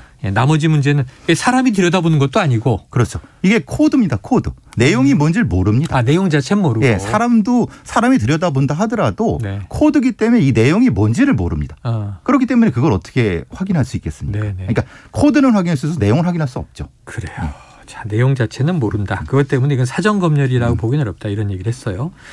자, 그런데 이런 얘기는 뭐예요? 기술적으로 아직 완벽하지 않아서 실제로 이 강아지나 고양이 영상이 필터링 되기도 하더라라고 올라오는 얘기들은 어떤? 그러니까 제가 좀 전에 말씀드린 것처럼 초기에 값이 쌓이지 않았기 때문에 그거를 그 네이버나 이런 데에서 그 값으로 비교하는 시간이 걸리는 겁니다. 그렇지 이게 필터링 되는 게 아니라 필터링 과정에서 올라간 겁니다. 과정에서 올라갔는데 그 과정에 뭐가 뜨니까 일단 이게 필터링 되고 있습니다라고 뜨니까 뭔가 검열되는 것 같다는 느낌 때문에 그 얘기를 하는 거죠. 그럼 이게 강아지나 고양이 영상이 필터링이 돼서 잘못 포착된 게 아닌 것인 거네요. 그렇죠. 지금 올라갑니다. 조금 지나면 이게 값이 쌓이기 때문에 이건 금방 쑥쑥 지나갈 겁니다. 문제가 없는 것이다. 전혀 문제가 없는. 다만 시행 초기에 아주 과도적인 찰나적 과정이다. 자, 그런데 정작 텔레그램에는 적용이 어렵다. 사실관계는 어떻습니까? 왜냐하면 이건 비밀 메신저고 메신저의 서버가 독일 어디쯤에 있다고 하는데 해외 서버죠. 전혀 이제 우리의 수사 당국에 답을 안 하고 있는 일종의 무응답 서버 관계거든요. 그렇기 때문에 여기에는 1:1로 어떤 특정한 형태의 파일을 주고받는 부분에 대해서는 확인할 수도 없고, 확인할 수 없다. 다만 문제는 이런 성착취물을 다루는 범죄자들이 텔레그램 사이만 하지 않습니다. 텔레그램과 다른 오픈방, 다르니까. 그럼 중간에 노드가 생기거든요. 그거를 통해서 확인할 수 있는 법적 근거가 될 수 있고 그거에 대한 코드를 확인할 수 있는 겁니다. 이건 형사적인 문제입니다. 그러니까 이거는 개인의 어떤 프라이버시를 침해하는 것이 아니라 범죄자의 범죄 행위를 확인하는 작업을 할 수 있기 때문에 적용은 어렵지만은 실제로는 범죄 수사는 가능하다. 국내 메신저는 적용이 가능한 거고요. 서버가 있기 때문에요. 국내 서버가 있으니까. 근데 이것도 요청하면 개인 대화는 안 되는 거예요. 1:1은 안 되는 것이다. 그건 전혀 필터링이 되는 게 아니고요. 알겠습니다. 자, 기술적으로 좀 이제 부족한 부분이 있다라면 이런 부분이 또 드러난다면 보완을 해야 하는 것이지. 그래서 이 법이 무용지물이다. 없애자라거나 혹은 재개정을 해야 한다라거나 이건 잘 모르겠습니다. 실제로 지금 이 N번방 방지법의 실효성을 빌미로 2차, 3차 가해도 일어나고 있다고 하는데 어떤 사례들이 있어요? 지금 오픈 채팅방에서 이게 실제로 이제 걸리느냐 안 걸리느냐를 가지고 시험해 보려고 하는 거죠. 약간의 성착취물 비슷한 형태를 올려갖고 그러니까 이게 2차, 3차 가해가 지금 일어나고 있는 거고. 걸러내는지를 테스트한다는 명목하에. 그렇죠. 그러니까 근데 사실 지금 말고도 이 N번방 방지법의 실효성이 좀 논란이 되는 거는 너무나도 많은 성착취물이 통용되고 있습니다. 그러니까 그것에 접근하기 위한 일종의 문을 열었다고 생각하시면 되는 거지. 이 지금 법으로 완벽하게 못 된다. 이건 말이 안 되는 거죠. 이걸 기반으로 다음 단계를 보완해 나가야 되는 단계라고 보시면 될 것 같습니다. 그래요. 저희 지난주에 이수정 위원장 정치권 관련 이슈긴 했습니다만 또 관련 전문가시니까 문제는 이제 그 영유아 소아성애자를 이제 잡아내기 위해서 함정 수사 허용해야 된다. 또 이런 주장하셔서 말씀하신 대로 이제 열어 나간 것이지 완벽하게 또 수사하는 데는 지금도 한계가 많다는 말씀이죠. 자, N번방 방지법의 시행, 디지털 성범죄 방지에 효과가 있다고 보시는 겁니까? 시작으로서 효과는 있는 거고요. 시작으로서. 근데 그 다음 단계가 중요하죠. 피해자 보호, 그리고 소지자에 대한 엄격한 처벌. 그다음이 중요합니다. 네. 지금 이것은 텔레그램 서버 자체를 접근 못하기 때문에 관련된 뭐 함정 수사도 필요하고 사실 관련된 소지자에 대한 처벌 확대를 해는 보완이 이루어지게 되면 텔레그램 엠번 방지법이 일정 정도 완성도가 높아지는 거죠. 네네. 예. 지금은 한계가 있지만 부족하다. 이제 그러니까 첫걸음 뗐다고 보시는 거군요. 그렇게 보면 되는 것 같습니다. 아직은 부족하다. 더 강화돼야 하는데 그래도 첫걸음을 뗐다는 것에 의미를 부여하자. 여기서 돌아가선 안 된다. 절대 안 됩니다. 그건. 절대 안 된다. 자, 성착취물 제작자에겐 상대적으로 무거운 형벌이 내려집니다만 수요자는 처벌 약하잖아요. 그럼 이 외에 뭐가 필요하다고 보세요? 피해자에 대한 지원 그리고 관련 전문 수사관들이 지금 많이 부족합니다. 인력이. 예, 사실 좀 무능한 수사관들도 있고요. 네. 이게 뭔지도 모르는 사람들도 있습니다. 수사관 중에는 좀 미안한 말입니다만은 그러니까 그런 어떤 전문가의 역성이라든가 아니면 소지자에 대한 강력한 처벌 그리고 아까 말씀드린 이쪽에서 다른 쪽으로 넘어가는 노드에 대한 어떤 접근성 그리고 함정 수사 이것이 종합적으로 접근이 돼야 될 거예요. 뭐 기술과 범죄 내용을 다 이해해야 되겠죠. 자, 청취자 8127님, 저도 처음에는 개인의 표현 자유를 침해하는 것은 아닌가 걱정했는데 개인 간 대화방은 상관없다는 말씀 듣고 처음 알았습니다. 자, 아울러 요즘 청소년들은 내용을 넘어서 단순히 용돈을 벌기 위해 접하는 경우도 있다고 해요. 여러 가지 중요한 이유 때문이라도 이 법은 제대로 시행되어야 맞는 것 같습니다. 이런 의견 주셨습니다. 또 뭐 여러 가지 다양한 의견이 있으실 텐데요. 우리가 함께 공론화 과정을 거쳐야 될 것으로 봅니다. 자, 오늘 배상훈 프로파일러와 사건본부 함께했습니다. 고맙습니다. 감사합니다. 자, 오늘 6땡땡 컵라면 받으실 분은요 홈페이지에 남겨드린다고 하니까